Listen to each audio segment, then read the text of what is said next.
Alright, hello everybody. Welcome to the match of the week. I am here with Saetzero. I'm Neblime, of course. We're bringing you some more tier 0 action. It's going to be some high tier stuff. What do you reckon, Saetzero? Are you excited? I think we're always excited to watch high-level CPL play. I mean, CPL play in general, but the high-level stuff where, you know, you can expect what's going to happen. There's less hard trolling. Well, that's what and you just think. You know, like, in reality, we're going to make predictions, and all of them are going to be completely wrong. So here's today's matches. No, Sorry? you are going to make it's just me. Saetzero's always right, Neblime's always wrong. Alright, got it. So, today we're going to be looking at Too Fat, Too Furious vs. Let Us Attack. A lot of very high-level games, and honestly, a lot of the players in this list look extremely scary, so this is going to be like one of the highest level match of the weeks I think we've ever cast, just looking at these players, to be honest. You know, coach show matches are one thing, but for regular everyday match of the week, this is actually a crazy group when I look at this. A lot of very strong players. A couple people I'm actually not that familiar with physically seeing, know the names, but so, you know, always nice to see that mix of like, ooh, how are these guys going, and just, you know, seeing some new people I might become a fan of. Yeah, alright, let's get into our first game. You know, Saetzero, a lot of the time they say you save the best for last, but that's not going to be the case today, you know why?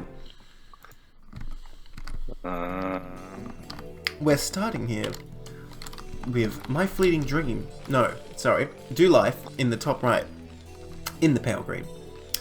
And in the bottom right. In the black. We have MyfleetingDream. That's right, it's a TVT to start you all off. You know, just because, I know, depending what time zone you're in, you might be a little sleepy, so we're just gonna ease you into it.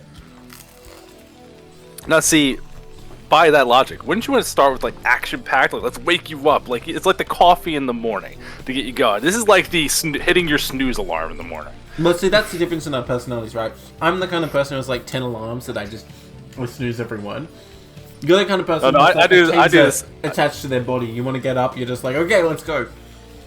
Oh no, that's not true. I snooze. I got alarms upon alarms. I snooze them up, and this is how bad it is. Which, okay, we're not gonna say bad. It's meant out. It's good. It's fine. But I know, like in the morning when I leave for work, I know when the school buses come. I know like how the lights typically are. If I will try to like stay as long as I possibly can in bed. If I leave 1 minute late, I'm 5 minutes late for work. Oh gosh. But if I don't, I'm on time. It's all good. So I'm cuddled up in that bed and I don't want to move. I'm the same, but I have a different problem where my body actually knows exactly when my alarm is going off. I don't even need the alarm anymore because I literally always wake up like 1 minute before the alarm. Like, it's eerily accurate. And you know, it's weird. You can make yourself get up early without an alarm if you really try. I don't know how, but it just works somehow. Have you ever done that?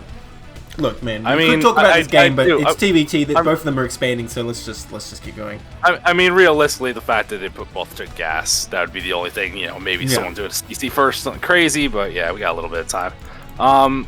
No, man, that's just getting older, man. Like, I wake up earlier than I ever want to. I'll go right back to sleep. It's really bad. I wake up at like 8 a.m. on a Saturday. I'm like, I don't want to do anything, and I'll go back to sleep. And it's not like for another hour. It's like till 2 in the afternoon. It's like, this is what I meant to do. It's not like I'm just waking up arbitrarily early, though. They just be like, whatever time I know I have to get up, I will just wake up 1 minute before that. Like, I'm literally talking about like 1 or 2 minutes. Oh yeah, no, I do that a lot, and then I purposely ignore it. But my body's trying to make me be an adult. I do have something to say about the game now. I did not realize how bad these colors were until the SCV came to the ramp there, and it's not top versus bottom. So good lord, if you're gonna play a mirror, please help us out a little bit here. So it's very interesting. I don't know what you're talking about, man. Carbot clear as day. Oh yeah, lucky you. It's interesting that MyfleetingDream went for a wall here. Now, I guess I can say some things now about the game. You know, it's been long enough in this TVT that MyfleetingDream is on gas here. Now, that says to me he might be going for a 2-port Wraith here because it's very rare you see a wall without going 2-port Wraith in TVT. And he's getting the gas for it, so I'm not be surprised. But the problem is, it's extremely transparent, I think, to a player of this level if you get the wall, like that you're up to something, right? So I don't think it's never to hide like 3 factory vulture or anything, like just to keep someone guessing. If you think it's going to be a starport and you prepare for that, well, the vulture have a better chance. No, because generally speaking, you don't even need the wall to stop the scouting.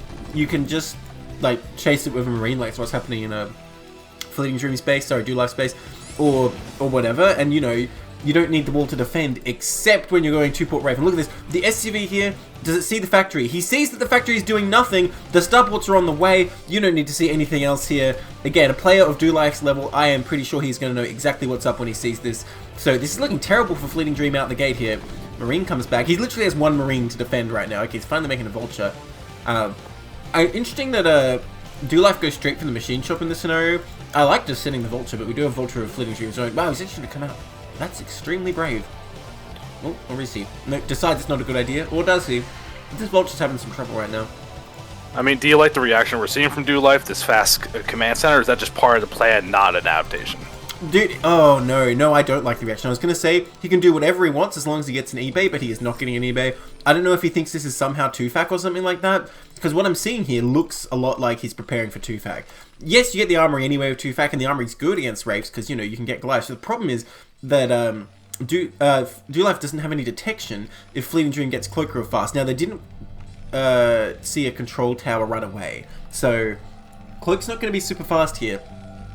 Yeah, I think you just want to get the first 2 on there, try to get your SCV kills, kind of catch up your life. And then by the time Goliath's being made, he probably will be able to get Cloak. And I guess you got a point also that they'll build up their energy. There's the control tower coming down. So I think Dolife's actually in a lot of trouble. He's fundamentally misinterpreted what's going on here. And this bunker especially, this is preparing for a 2-fac Vulture attack. You know, actually, I will point out a really fundamental misinterpretation that Dolife's made here is that he saw no machine shop and a Vulture being made, but that does not mean 2-fac Vulture. If you're going 2-fac Vulture, you need a machine shop really fast to get those Vulture upgrades as well. So these Wraiths going to work here. You see the work count is pretty even, but it's about to change for sure. Well, you say going to work, but this is a pretty lazy work. Now, the Wraiths will be able to at least get around these Goliaths. They don't have range yet. They can fight that. There you go.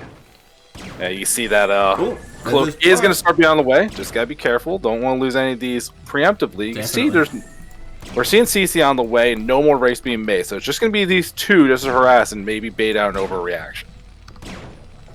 Yeah, I mean, he's already getting a couple kills. But that's the thing. When Cloak's done, he comes in for the next round. And, like, there's no way, there's no universe in which these Wraiths end the game, right? But it's just that he's going to have such a lead. Although I'm surprised he's flying all the way back home. I hope he's at least going to attempt to get in there with Cloak. Huh? Oh, yeah, okay, good point. Good point. That's not a bad idea. But he's going to kind of miss a couple seconds worth of cloaking harass time. And the thing is, the Academy is on the way. You know, Dolife is smart. He knows he needs detection right away. So that window is just closing as we speak. So I'm kind of surprised he isn't over there. Does health really matter when you're cloaked? I mean, surely you just attack and... oh, no, he's opening his ramp. Fleeting Dream, why are you opening your ramp? What's he going to do here? Oh, no. I mean, if Fleeting Dream... like comes with Cloak, and now he comes back with 5 Wraiths. Like maybe the amount of damage that you're not like expecting is gonna go out there. Oh no! Just try to start a refinery. This is why you just wall off. You can't be doing this. I mean, the Wraiths can clean this up, but again, he's missing so much harass damage right now while the comsats are on the way. So honestly, I think this is a mistake from Fleeting Dream. It would have been much better just to keep harassing, keep the CC in a base for a little longer until this tank is out. Would have got so many more SCV kills. But look at the SCV count right now. The only real advantage that Fleeting Dream has at this time is the fact that the Wraiths give a bit of max control and kind of mess with tanks trying to move out. He could potentially do more damage if, you know, there's not enough energy left or the Goliath's out of position, but it looks pretty solid right now. So I really am not liking Fleeting Dream's position at all right now. And here comes that eBay, right? And as soon as turrets go up, Wraiths do absolutely nothing. Got a couple of SCVs there, which is nice. Dolife doesn't really want to use the scans too much, interestingly. I think maybe trying to make sure these Wraiths are attacking something while the Goliaths are all together, so you actually have a chance of killing some instead of just kind of injuring a couple. But they're going to keep moving around, it being really annoying. But yeah, that eBay does finish, so turrets will be on the way soon. Starting to do damage, though. Starting to even this out a little bit. Yeah, they did take their own base, but this isn't too bad. Okay, and it does run away from that. Oh. Look, I would say about conserving the energy. The Wraiths are so squishy. Even if you just get like 2 hits, it's almost worth just a scan. Especially with these turrets coming up here. And there you go. Boom does get one. So you don't really need to do that much damage to make it worth a scan, to be honest. But I think a big problem though, Fleeting Dream, when he went back to report his race, one of them stayed home. He only brought 4 yeah, or I was 5. wondering. I was like, hang on, were there not 5? I thought I just screwed that up. But yeah, here he comes. He's going to join him now.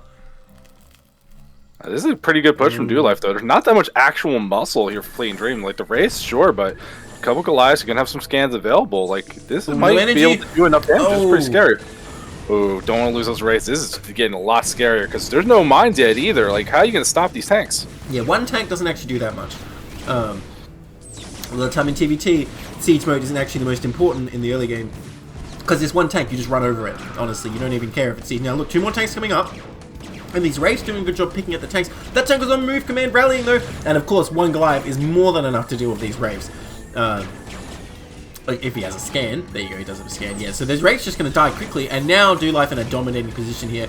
This contain on the high ground is pretty much game ending. We see Fleeting Dream's going to go and get a CC here, but I mean, if Dolife can get out and like just deny that, I mean, I don't know where Fleeting Dream goes from here. He has the starports, he can build dropships, but it's generally not a good position trying to like drop from 2 bases when you're contained. Oh, does lose that Goliath though. That's the thing, he has to keep an anti-air presence with this containing force, or it will get cleaned up very quickly. These tanks are extremely low as well. Yeah, he's only got the 1 Goliath moving forward. Now, Dolife did drop their macro pretty hard during that, so it gets a 900, 800, so Ooh. they're making a CC behind it. Some execution errors. Making the factory, still spending the money a little bit after fact, but I mean, still in this great position on poly points. It'd be hard to kind of break out of this. And with that barracks moving forward, if they get taken out, there's, you know, that's no, this is a disaster. That These tanks can't go forward. This is well, okay, I get 1. 1 for 1, I guess, isn't so bad. I really thought Dolife's tanks were lined up better. They must be like a pixel out of range there. Oh, rip Goliath. Thought he could take out that barracks, but he was wrong. Do you think Fleeting Dream like realized that? Oh, well, see that. There you go. There's the range. That's been rallying out this entire time. Oh, even hits the SCVs trying to repair here. Oh. But yeah, look at this contain. This looks brutal already. He's moved forward to the point where any units moving left get killed. Another rally tank comes out. The CC is going down the bottom left for Fleeting Dream, but if Dolife finds it, that's going to be that. I don't mind trying to do something a little sneaky and just get away with it, but Fleeting Dream, you know, they got a drop ship. Where I saw one making one. Where did it go? There it is. It's just flying up towards the starports. I don't know where he's going to go with that. I'm surprised he's going to go on the offensive. I would have thought he'd just try and get a few units over to the bottom left, try and fortify it maybe. I mean, you could argue that as long as Dolife finds it, it doesn't really matter how many units you put over there, which is probably true. But look at this. It takes too many tanks away, and now Dolife actually is going to push in. He's saying, I'm not containing, I'm actually just killing you. This isn't great from Fleeting Dream. Like, in the situations, like, you just... too much finesse units, like, you're not going to have any kind of real muscle go through. You see the tanks getting closer and closer. It's like... even like the barracks trying to get the extra vision, you got the raids helping out too, but it's just, I don't think you do enough damage to Dolife, and with the Goliaths here, they should be able to comfortably push forward. The barracks will die very shortly at this point. You see the unsieged Fleeting Dream's trying to maybe retreat back up in the main or get the tanks in a better position, but that's just yielding more and more ground. Yeah, you know, what's really strong here sometimes putting tanks on the high ground if your opponent goes too far to the right. Look, that does take out 1, so he's fighting back here. The Wraith's giving some nice vision, and look, Dolife moving forward quite, what's the word? Ooh, well, okay, pretty even trade in the end, actually. Tanks getting blown off both sides. And honestly, like, Dolife is like a couple inches away from ending Fleeting Dream's life. If he takes out this natural, that's going to be the game. Never mind your hidden base, which, by the way, is only just coming online. There's 2 tanks he dropped, not doing anything so far. Looks like he's going to reinforce. I assume what he wants to do here is cut off reinforcements, which is a strong move, but the problem is, if Dolife can make, like, 1 Wraith, he can deal with that, probably. Well, let's see. Or he can just, like, run over it with ground units. Going to try and get set up here, but 3 tanks is really not that many. Yeah, he's just going to come in here. I don't know if Mines is done yet. Oh, it is, but a bit sluggish on laying them, so he's not going to get cleaned up here. Oh, I say that. Oh my god, okay. Yeah, you say that, but... predictions. What are we even trying? I didn't say nothing, man. Yeah. Hey, you wanna make predictions? You wanna make the game more exciting? Just predict fun. That's all. Predict fun. Both players are gonna have a great time. You know what? I think that is correct, because look in Dolife's base. He's like, oh, Wraiths, is it? I can do that too. And he's building 3 starports right now. He has 3 gas. Of course, Fleeting Dream does as well, but he's not really mining it yet. And let me just look at the economy difference. Dolife going to be able to afford this much better. And the thing is, if you have just a few Wraiths coming around, and there's a whole bunch of Wraiths, you just get absolutely slaughtered. Well, I think the biggest thing, think about how Fleeting Dream's been trying to play. They're really trying to get tanks, trying to get something going here. They're not going to be able to switch into anti-air until probably it's way too late. Yeah, absolutely. They don't even have a single Goliath. I can see, oh, look at this turret here trying to drop on the high ground, but this is not the way to do it. The Wraith's going to get taken out. Well, a few tanks getting dropped at the same time as Dolife moving into natural here, but it looks like Dolife's just going to break through. He doesn't really care about these units back here. I mean, they can try and come deal with this, but if Dolife is all sieged up, it's not going to be easy to uproot him here. Oh, no. Yeah, This is not good for Fleeting Dream at all. No, the tank thankfully doesn't go off. Those tanks are still there, but there's only 4, and they're going to come from the backside here. Dolife's already in a pretty good spot. Reinforcement's going to keep moving as well, so force these tanks to stay right there. But you can see that natural is no longer mine, starting to get shelled down as well. Well, hitting that dropship. What's even in those? Oh, of course. The best I was hoping it's Zealots, but no, wrong game. Okay, the only unit better than SCV to drop Zealots. Well, these tanks trying from the high ground, but that SCV giving timely high ground vision, even a tank rallying up, soaking some shots there. So, I mean, it's not really the kind of devastating high ground volley he needed. Oh, that CC did actually die? Oh, dear. Yeah, no, I think Fleeting Dream is done here. He's trying to hold on to this in base, even making another one, but he can hardly even hold his ramp. Like what we're seeing here, especially letting that CC die, this feels like one of those, like, maybe you're a little checked out, and we see the GG right there. Just always like a good idea when you're playing like a set, right? It's like, you know you lost, don't just immediately leave and get to the next game. Like, you can slow it down, take a couple minutes, like, you know, collect yourself. No big deal. I suppose. Although, it seems to me the logical extension of that is you just kind of like float your building so you can sit there for a minute thinking about stuff. I mean, if a guy just beat you pretty cleanly, which that game was pretty clean. That 5th Wraith not going there, I don't know how much of a difference that made, but I don't think that would have broken the game open. Well, I still say that he needed to have his Wraiths there immediately when Cloak was done, just get as many SCVs as he could. But at any rate, I think it's a very unlikely strategy to go for at this level of play. I feel like it's pretty easy to figure out what your opponent's doing. Even though he didn't even realize what he was doing, he knew he was doing something one base, and so he gets the armory, and that was good enough. Yeah, I'll get informed in the chat that your scoreboard of players that were casting, the team names are on the wrong side. Oh, okay, I'll just switch that round before we start then. No problem. Cool, Warpgate's in here. Commenting, yeah, they are. Not commenting they didn't mark on the calendar. Yeah, it's his fault. He doesn't realize yet. I haven't said anything to him yet. Oh, we'll roast him later. Although you've said it now, he might figure out what you mean. Okay, there we go. Updated, like magic. Alright, let's get into our second game. Perfect.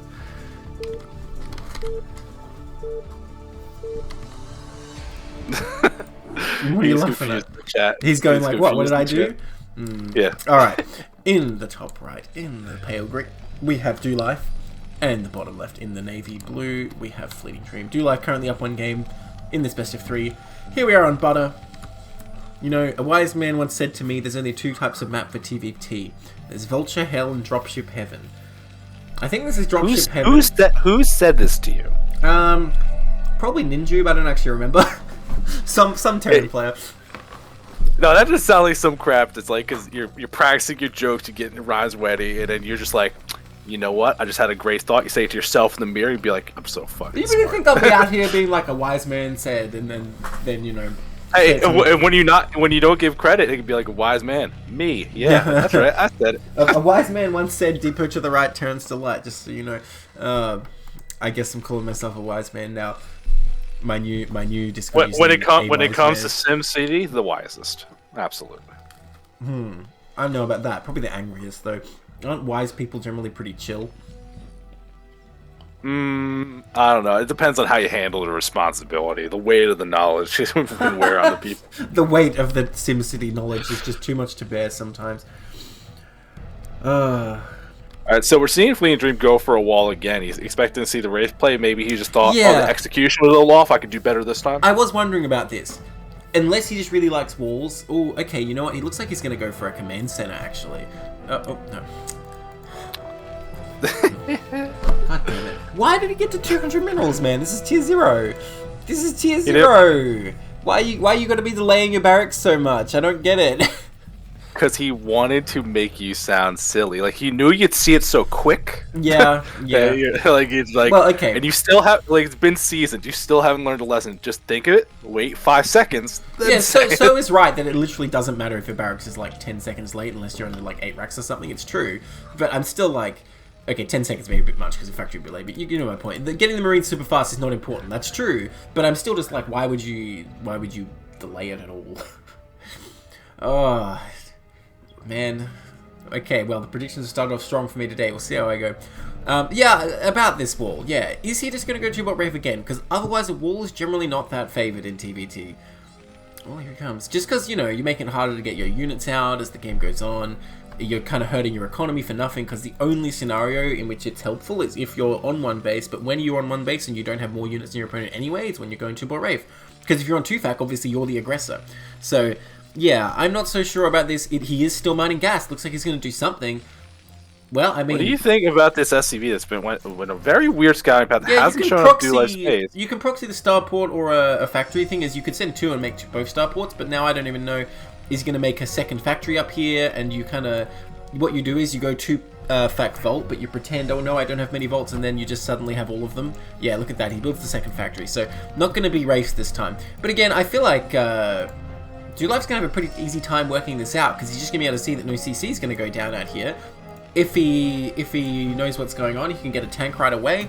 And, you know, you can kind of defend vultures pretty easily if you have a bunker, which we saw him get last game. If you're going straight into tanks, it's not too hard to do. Yeah, but, I mean, if you're just trying to play the metagame of it, you just showed you wanted to go race. It kind of looks like you might be doing it again, so throwing the curveball here, that might actually play out pretty good here. And look at FleetingDream, fast armory. Is this good with Goliaths? Well, the thing is, when you know it's one base, whether you know it's 2-fac or not, you do get the armory. So I don't think he's going to overreact here. And the thing is, if you go straight into Goliath, that's not even bad against vultures. That's pretty goddamn good against vultures. No machine shop going down for FleetingDream. What are we seeing here? Is he going to make a third factory? Oh my god. What are we even seeing right now? I don't even understand this. So he's going to just get ridiculous numbers of vultures and then suddenly attack? Like, with a big backstab? Without the upgrades, though, I'm hoping for Goliaths. I'm hoping for Goliaths. It'd be weird and fun. I didn't even realize that an armory. Oh, that is pretty spicy. Okay, this is a strat you see, but not usually proxy. Normally what you do is you open up with a couple of vultures or whatever, and you're just harassing, and then suddenly you're showing up with the Goliaths. But with a proxy, it's kind of like, well, if he thinks it's Rafe, starts making a bunch of Goliaths of his own, that's actually really bad, because you need tanks to deal with this. You're just going to have less Goliaths than your opponent, and, you know, mirror matchup, the person with less units generally going to lose. So I actually kind of love this strategy. I was dubious up until now, but now I'm like, oh, it all makes sense. He's actually a genius. Hey, we see Dolife doing something very similar to what we saw the first game. Got the 2 factories going, fast CC, working on the armory as well, but like that armory's a lot faster in the last game. So again, like playing into, but what if it's rates? Maybe kind of preempting that a little bit. Well, he did get the tank though. Siege mode is instrumental against Goliaths, though. That's the thing. And when you're thinking it's 2-fac, you don't really rush that much, because if it's vultures, you don't really need it. It makes it a lot stronger, but you can kind of hold without it. And if it's like a 2-fac siege mode, you don't really even want your own siege mode that fast, because you kind of just push it back with SCV and tanks in tank mode anyway at first. So we'll see if he gets siege mode at all here. 2 tanks is not bad. He's off to a fine start in defending this. As we can see, the number of Goliaths already putting up, but he shows the Goliaths as vulture. That may be a bit of a mistake. Might have been better to just pretend he had nothing and hide back from the wall until the last possible moment. But now I think he's planning to attack, because 2 are moving across the map, but like, yeah. You only saw 2, you're not going to see the 6 coming from the left. Well, I think you see any when your opponent's one base. You know what's up, and he did start siege mode right away. I think he needs to, like, get a bunker here. Even with 1 Marine, it makes such a difference. Yeah, honestly, that was the biggest difference between the first game and this game. That Dolife skipped the bunker, I think, just to get that armory a little faster. You see blindly making some Goliaths. I think, yeah, just playing off to, I think this is what you do every TVT. And unfortunately, we're seeing something very different. I'm very excited to see how much this works. It looks like this army is pretty robust, but they're down so many SCVs, no CC. This has to do good damage. Well, the only way Dolife can hold right now before siege mode is done. Oh wait, siege mode is done. Well, he still needs to pull like every SCV though. These Goliaths are getting on top of him. Pulls a few, but that's not enough. He needed the mass pull. No, these Goliaths are going to gun these tanks down, I think. Well, okay, they're kind of getting stuck. There come the SCVs finally.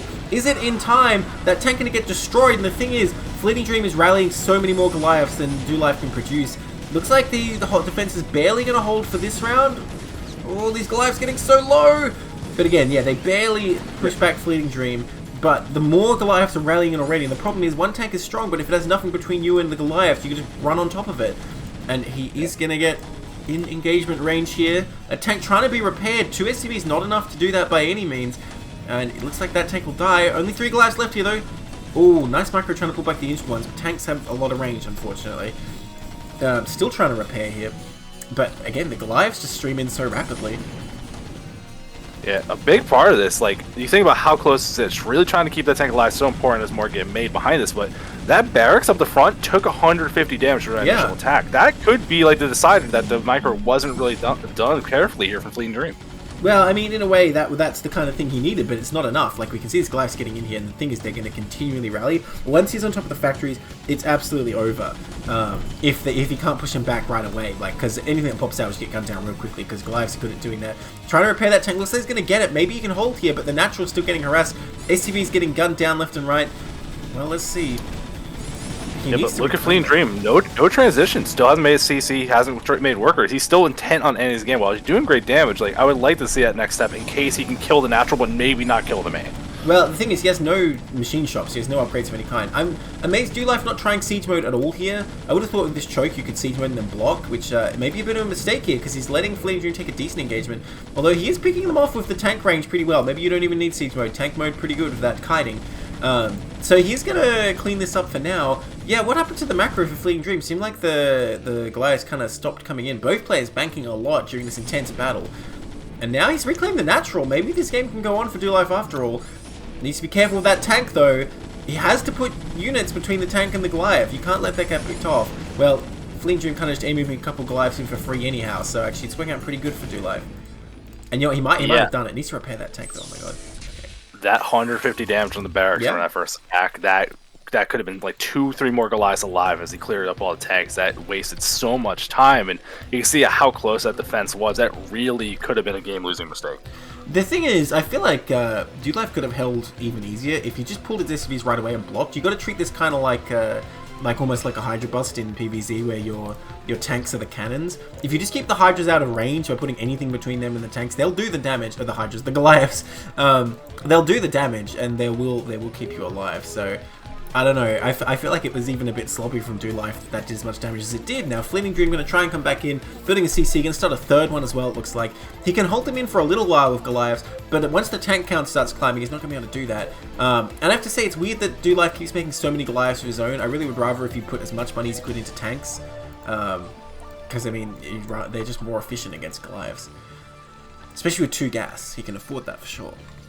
I mean, is part of it just how you're saying that you want bodies between the tanks, so getting things that are a little more mobile, that are more willing to be in the front line? Well, in the initial fight, yes, but at this point now, I would just say you get more and more tanks, because at a certain point you're going to have to move out, but also leave an amount of tanks for backstab. And look at this, Fleeting Dream is like making stuff from these factories still. He even got a machine shop, and he's researching, what is it, siege mode here?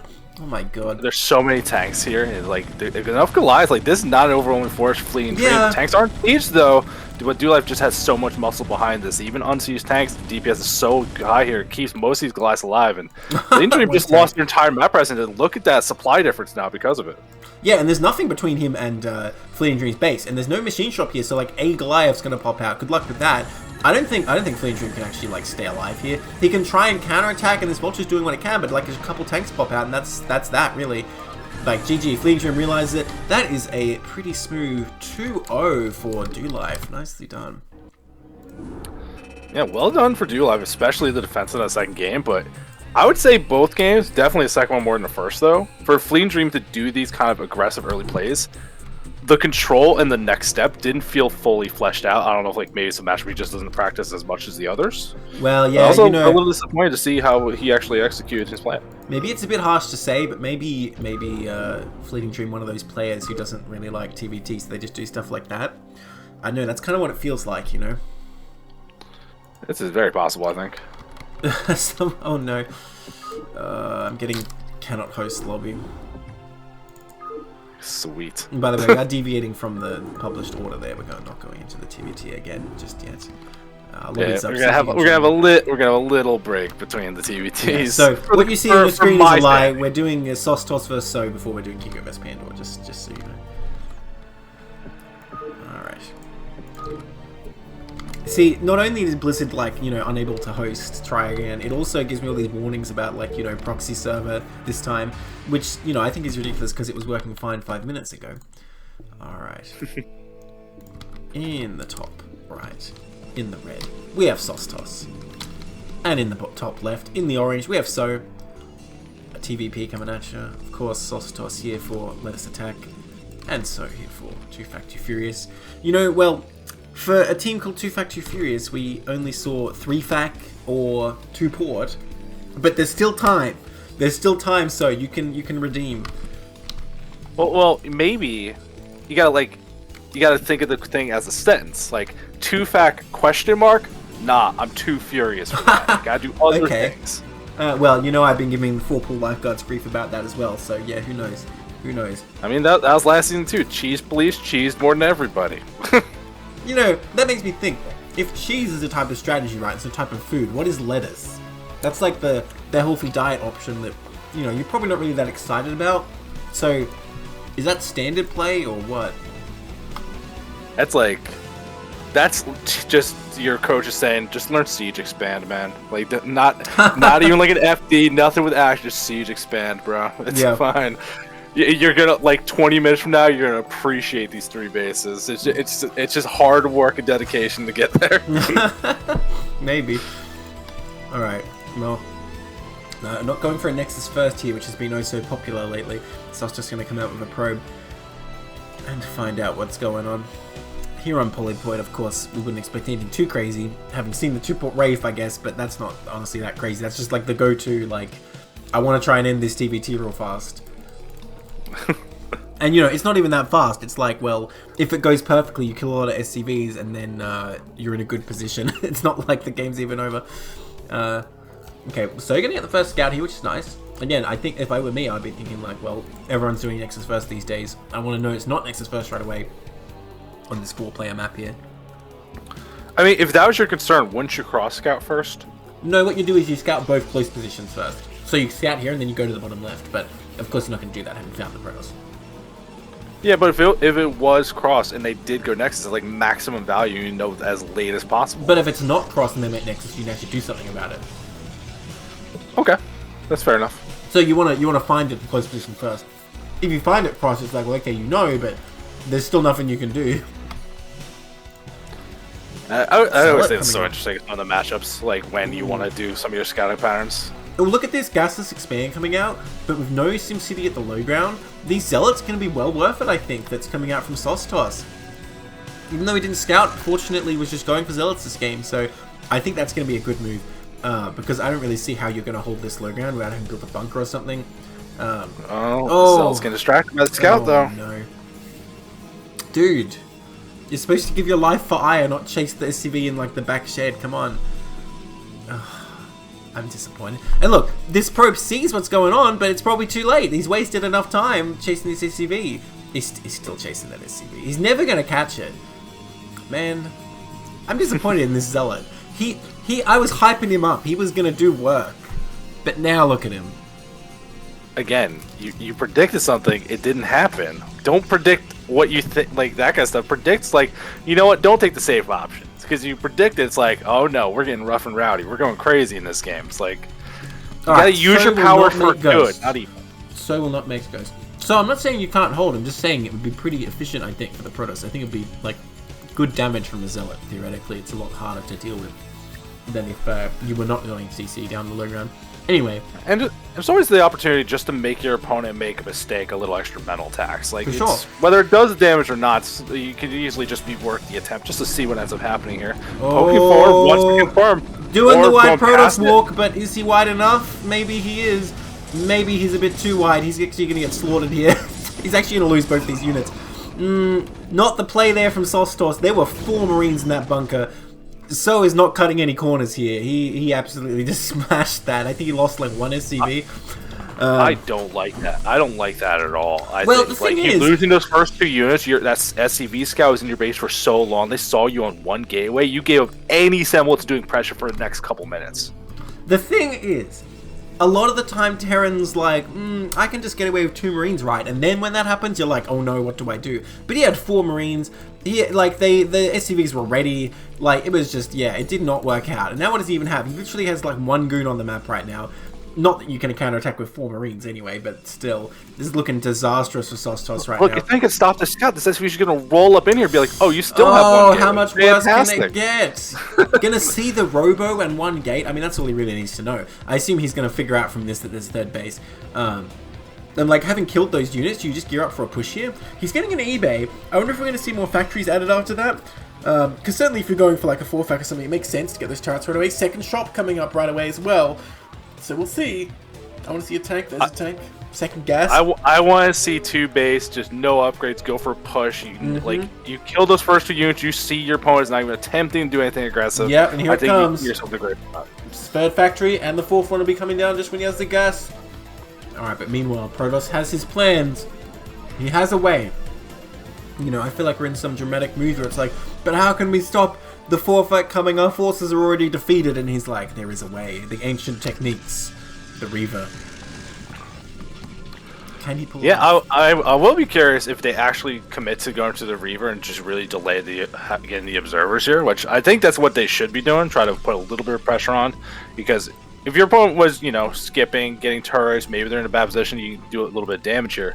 eBay's going to be scouting pretty well, but I think they're, especially in that natural, maybe a good opportunity. But already turrets going up, it's going to be pretty hard to get this damage done. Well, it's not so much that you need to get harassed in the turn base. I mean, that would be very helpful for sure. It's more that, like, it'll be instrumental in stopping the push. The problem is that Protoss has no third base.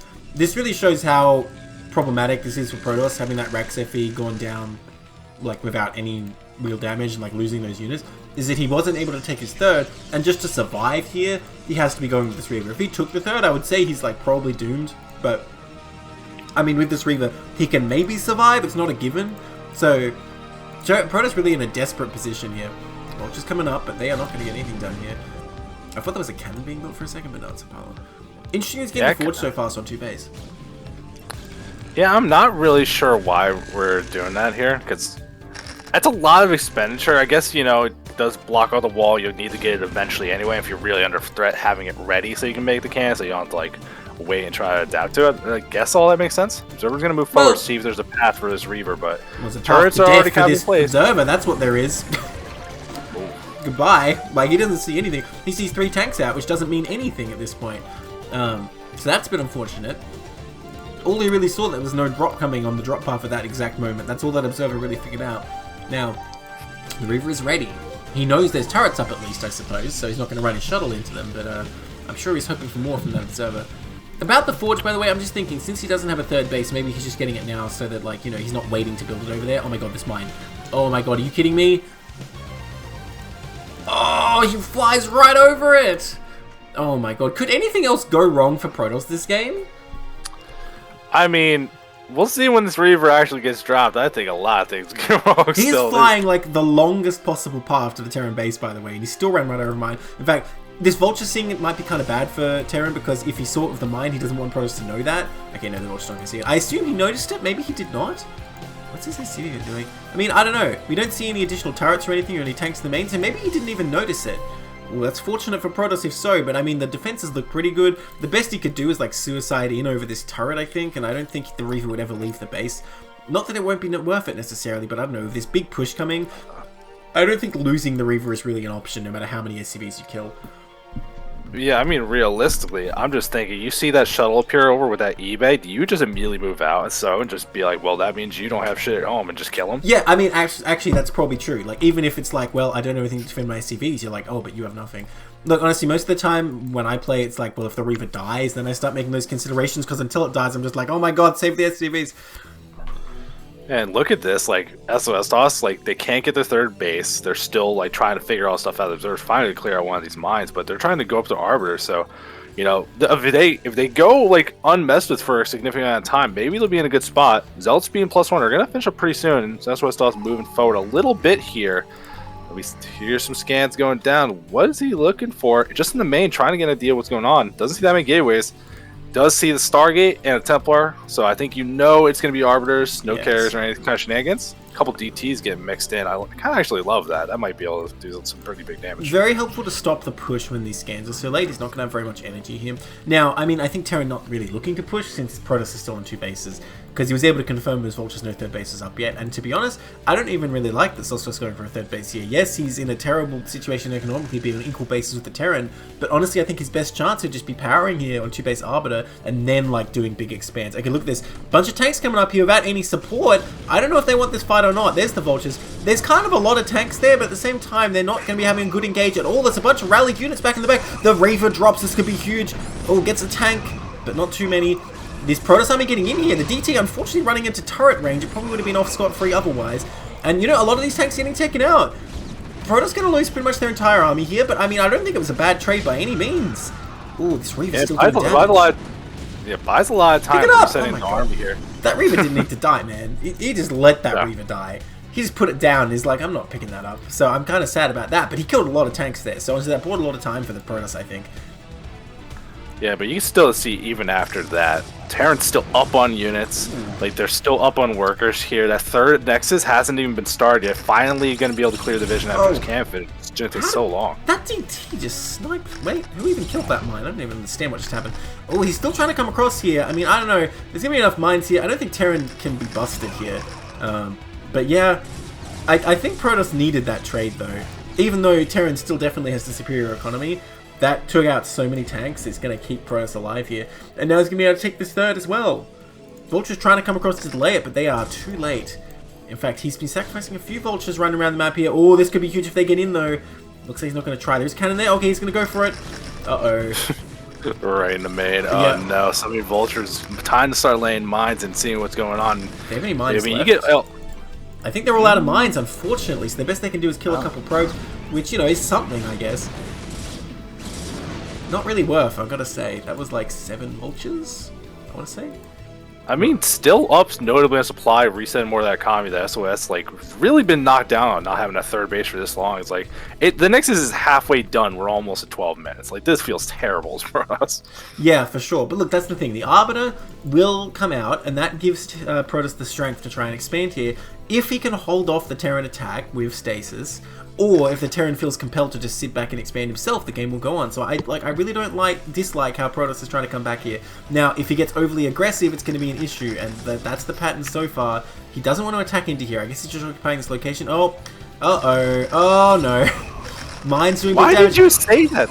I'm sorry, the bunker's still full. The bunker's still going to be like destroying those zealots. Actually, does so much damage. This is a big mistake from Protoss. Man, he was kind of clawing his way back, but that might have just ended the game, to be honest. You literally cursed that one. Why do you hate this Protoss player so much? Look, dude, I'm a Terran player. Maybe I want Terran to win for once. These units coming across, and the Arbiter is out, but what have you got under it, you know? And, oh, he uses a scan. The question is there enough energy for Terran? Looks like the answer is yes, he has heaps. Okay. Yeah, he has like 4 zealots and a goon. This is not looking good. I mean, even if you didn't, like, mines are going to buy you enough time here. Like, you're not going to be able to get anything done. Look at this giant farm. Now, those mines being so close to this setup does scare me a little bit. Mines on your tanks, Protoss says thanks, but I don't know if there's really even enough Protoss stuff to activate all those mines before they die. I mean, he's trying. Here comes some Zealots, but the Vulture's in the way. Easily going to stop that. The scan goes down, and yeah, even this kind of inefficient trade, the Vulture's not shooting for some reason, is good enough for the Terran. And yeah, no, he's just going to crunch through here for sure. Stasis goes down, but it's a little late and not really going to do that much. Somehow there's no tanks in range of this. Okay. I say honestly, that stasis was a waste. That was a waste. Well, I mean, it's only a waste in the sense that I think Protoss is going to lose the game anyway. It did kind of help a little. Yeah, but like if you wait for like one more round of production, if you're really trying to get at it contained, like I think you need to save that energy for when I was actually going to be able to do something here. Like it's buying you a little bit of time. These Vultures don't even. You're gonna check that third. There's a couple cannons there. He knows he's there though. He doesn't need to check that. He saw them with mine. Oh no, like check if you can do damage. I mean. Oh yeah, if there wasn't a cannon there, I guess. But yeah, honestly, So's been very profligate with his Vultures so far. As long as he can reinforce his position, I don't think it'd be an issue. He should be able to keep the push going. But it does make it kind of scary if suddenly there's like a lot of speed zealots and no Vultures. You're in trouble. But mostly goons here right now. Needs a vessel. Where is the Terran's tech? The science facility only just coming up, which is very late considering he stayed on 2 base for so long. Third CC going to land here. A bit of an issue Terran has here on Polypoid is he can't get a third gas real fast. But I mean, the way this game's going, he could have went to the 9. Yeah, probably. That's the good point. Oh, look at this. These no-range Goliaths hunting Arbiters. Oh! Does not kill it, though. Life range about halfway done. But, I mean, how do you deal with this position as Protoss? Like, this is the nightmare. When you look at this map, you're like, hope Terran isn't on my high ground over there. But it's just a matter of time until Terran starts inching forward, I think. I don't think Protoss much to maybe you elevate your Zealots off to the left of the main so you can sneak in from behind, but this is just a really rough spot. Like, and this is where, if you had that stasis, maybe you get the 2 stasises? Maybe you make this happen. Good attack forward here, and right through the mines, these Zealots all die so quickly here. Maybe we're getting a decent stasis. 3 go down, but still so many tanks, so many turrets as well. That Arbiter taking big damage. Loses the ground army, and as Sostoss is in real big trouble right now. You really going to tell me one stasis would have saved that engagement? One more stasis? Maybe. I don't think so, man.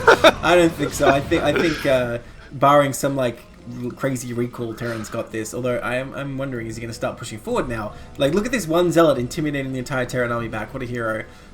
Like, okay, here we go. He's starting to come forward. I was going to say, like, So does need to actually move forward at some point, or Protoss will eventually, like, take more bases and, like, start recalling and stuff. But here we go. He's starting to move forward. Where is the vessel?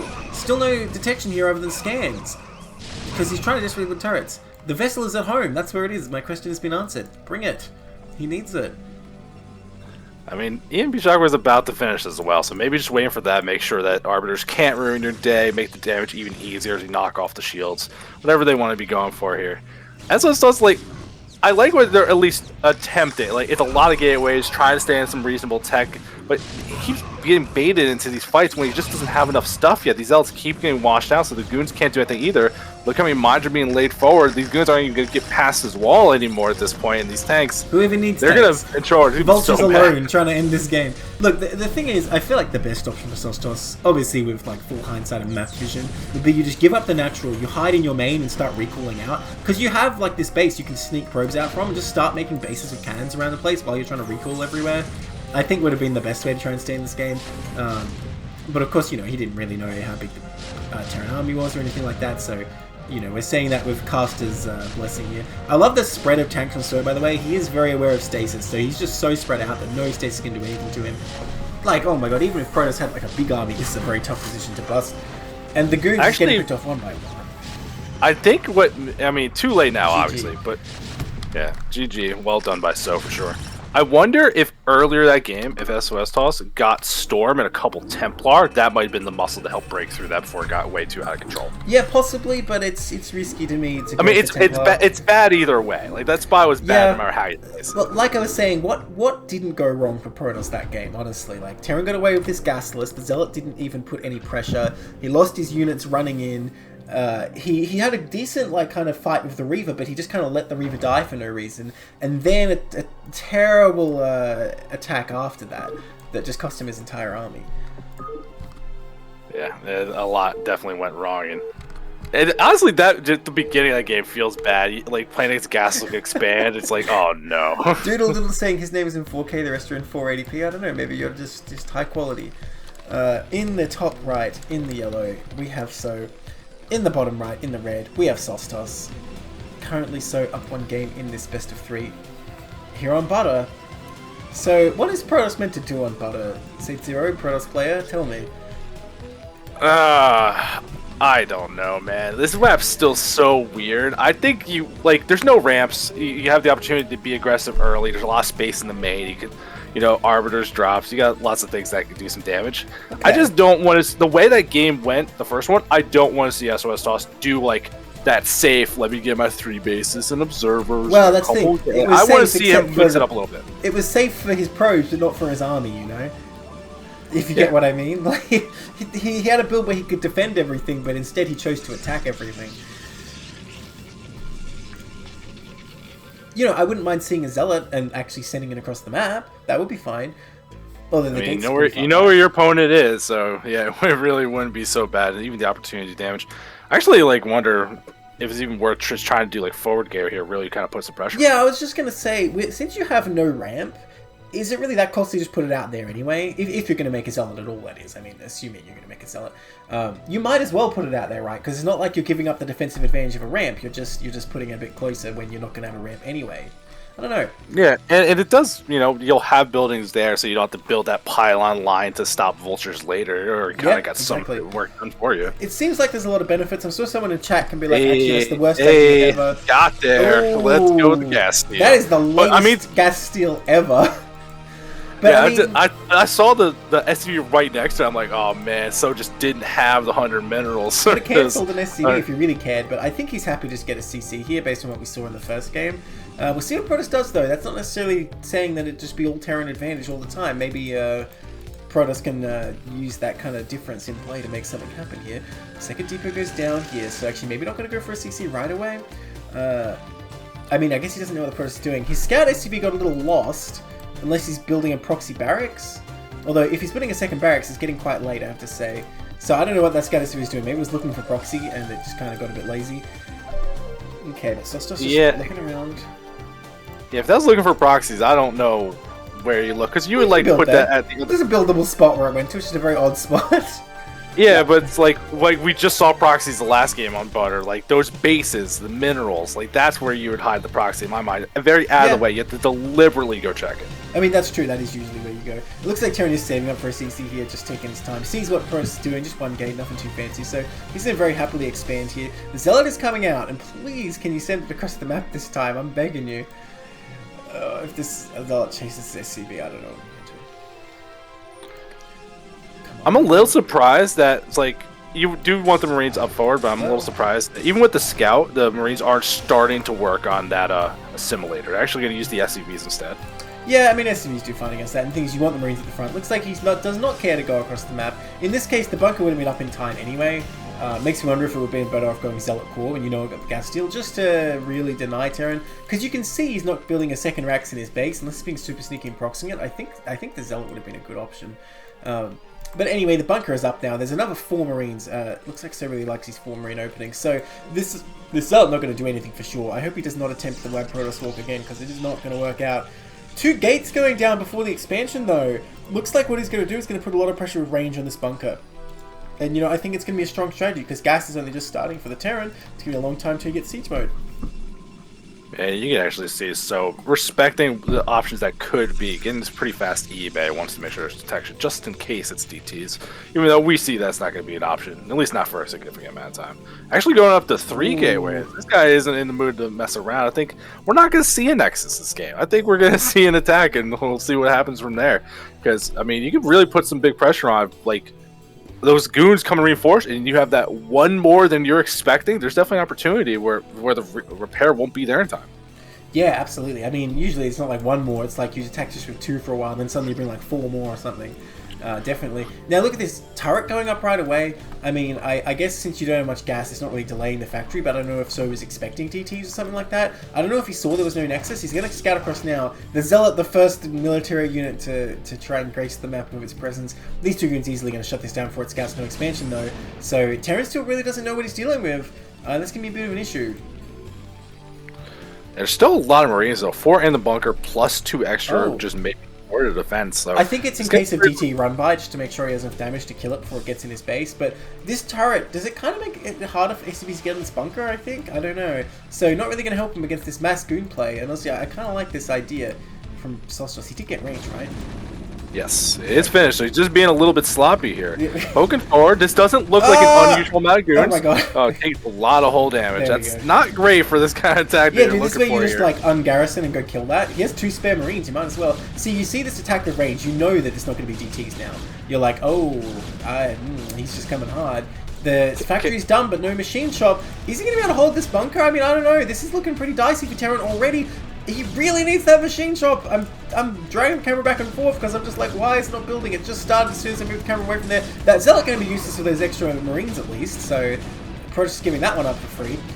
But I mean, how many goons? 6 goons now. Remember the rhyme, 1 SCV per goon, or that bunker will die soon. 2 of them are attacking the barracks. Yeah, again with the attack of the barracks on these early attacks, one dude can't find a spot to get in range here. This turret, man. SCVs being used, yeah, it's really putting some of these SCVs in harm's way trying to repair here. But like, Sostoss hasn't broken through just yet. Going forward, trying to start killing off some SCVs. You know, shield damage is starting to go down. Not too much hull, but there is that one that's really weakened. Lob's going through, and that bunker finally goes down here. Should be enough. The goons left over as he's trying to help, but all the Marines are basically dead at this point. Yeah, that's GG, man. That's GG. There's nothing you can do because even if 2 tanks pop out right now, you're not really going to be able to block enough. I think this is over. These goons are having their wide walk after all, just after destroying that bunker. And yeah, SCV's pretty good against goons, but unfortunately the goons almost outnumber them. Takes out a couple. Honestly, a bit sloppy of Sostoss. He didn't try and move forward there. He was just standing still, getting hit by SCVs. But I think he's still going to be able to overpower here. The tank's going to come out, and these 2 guys are ready to gun them down. Again, a bit sloppy micro, not really trying to kite these SCVs, they're all just taking it. But again, he should be able to kill that tank. And like another one's going to pop out. What are you going to do with 1 tank against the 4 goons already in your base? Yeah, I don't really like seeing this. Like, it's not micro and it's not macro. Sostoss, like, did he just like take his hands on the keyboard and be like, "Good job, me. Great strategy. I did it." That's what he's just stretching back like, a sweet victory. I mean, look, I think he's still going to win. Ooh, it does make you wonder. I mean, siege mode's done. Okay, but if these goons leave this base right now and never come back, he's on 12 SCVs, 20 probes. I don't think it really matters. Man, that is a terrible I think to this engage point is for too sure. much. But yeah, it doesn't matter. These goons are like aggressively cuddling these SCVs. Like, please, melee damage. Make it a fair fight. Yep. That's not a fair fight for the goon at all. Alright, so that takes our series to 1-1 though. It means we are going to game 3. We've unlocked the final map, which of course is Good Night this week. It's Good Night. Oh no. You don't like Good Night? No. No, I really don't. SCV is greater than goons, it is known, that's fact. 100%.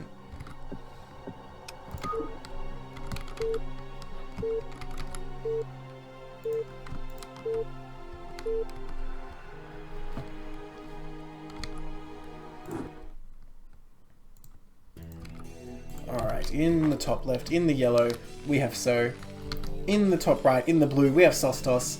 Currently tied 1-1. Oh, look at this. Use map settings. Very spicy.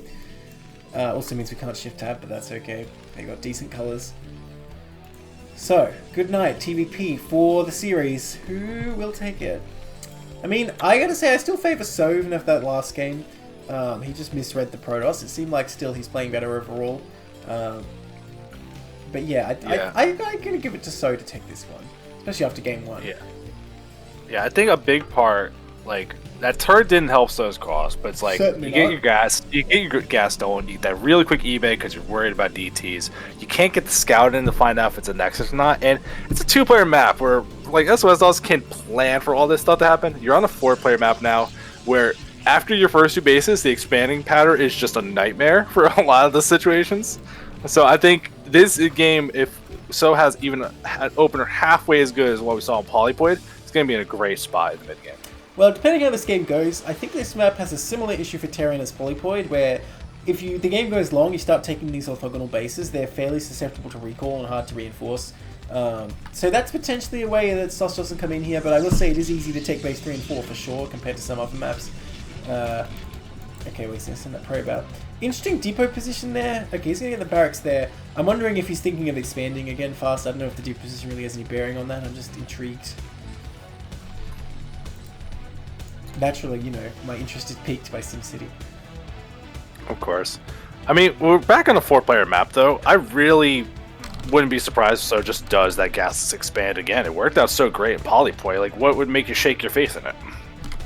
I mean, I don't know.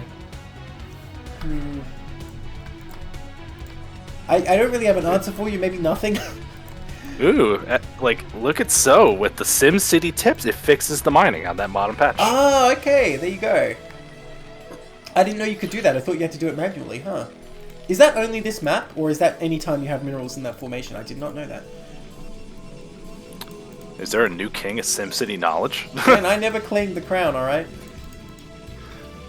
Yeah, but it was assumed. Like, everyone, like, if you're not the king of SimCity, the way you go in on people's SimCity, well, the you you have be the king sitting there, and he never says anything because he has to maintain appearances. But he has the like little gremlin jester or something who's like, I can't believe you wore that to court. You know, that's me. You're a little SUV gremlin. Yeah, basically. Can't believe you put that depot there. I wouldn't have done that. The king wouldn't have done that. Look at this. +1 air weapons. He's going scouts, guys. 100%. That's what he's doing here. Or maybe Corsairs to pick off the flying CC. I'm sure that's what's going on. But unfortunately, I mean, that sure. Zealot not going to be able to kill the SCV before it scouts the double Stargate about to come up. Okay, so this is awesome. Well, it's kind of not though, is... because... Okay, there we go. I was going to say, he didn't need to wait that long, but here we go. The Citadel does come down now. Yeah, no, I like what we're seeing here. It also plays into what like Sostoss done in the first game, but it's like, oh, look at the scouting info. I got one gate. Oh no. Do you reckon there's any players out there new to StarCraft? Like, what? He's going scouts? I guess Neblime's telling the truth. I bet there's some players that's like, scouts, no, come on, clearly it's carriers. You're getting upgrades for carriers. Like, oh, look at this. So too smart though. Sending the second SCV right away. Man, I'd say I don't like the fact that every game Sostoss has made a Zealot and just used it to chase the SCV in the base. I think you should just not make that Zealot if that's all you're doing. Or if Sostoss makes a second gate, okay, no, he makes them down the bottom left. That's a good move, because if So came in here and saw these gates, he would know 100%. But he comes in, he sees no range, he sees no tech, he sees no nexus, he's gonna know. Let's be honest, people. He's gonna know what's going on here. Will he be brave enough to get the eBay after the last time? 2 factories coming up now. Needs to start that eBay. Oh my gosh. Does he not know? I mean, does he not know? So no. Okay, there it goes. There it goes. Is it on time? The Temple Archives is just finishing up now. This is going to be close. The DTs are going to start in production. Unfortunately, he didn't proxy them particularly close to the Terran, so they have a bit of a walk. 3 DTs in production. Even if he has a turret, is that even going to do anything? He can potentially get a Vulture to help shoot them, I guess. But he needs to make the turrets immediately when this eBay is done, and even then, I'm not even sure. Oh my gosh. Well, one way or another, I think this game's going to end pretty fast. I'm not so sure. I think that distance, like the proxy location is great for not getting scouted, but yeah, the distance is going to be pretty far here. And what we've seen So do with the turrets, the first one has gone right next to that bunker as soon as it's been possible. So expecting to see it go down now, and there's that SCV right on time. Going to start building it. And look, it's a little bit further back this time. So yeah. The same thing happened again. He learns the lessons quite quickly. The DTs are on the march. They're trying to get there in time. But this turret should be done before there. And again, 4 Marines, tons of DPS. We'll see if they're going to be able to stop them from sneaking by, though. 3 DTs. It's a lot of health to shoot through. If he gets all the DTs together, he could probably snipe that turret or at least run past. But he's... Oh, okay, tests it. He's going to try and run past. And there's no SCVs blocking for this turret or even blocking them running past. They just run right in there. He needed the SCVs in position. That was the only way to stop this. And now what's he going to do? He's going to try and make turrets in the main. I don't think that's going to work out. Going to try and block the DTs driving up this ramp. Might succeed there. Oh, they're trying to get through the tank bombs out. Looks like he's going to kill the last one. Oh my god, he cleans them up. Okay. Alright.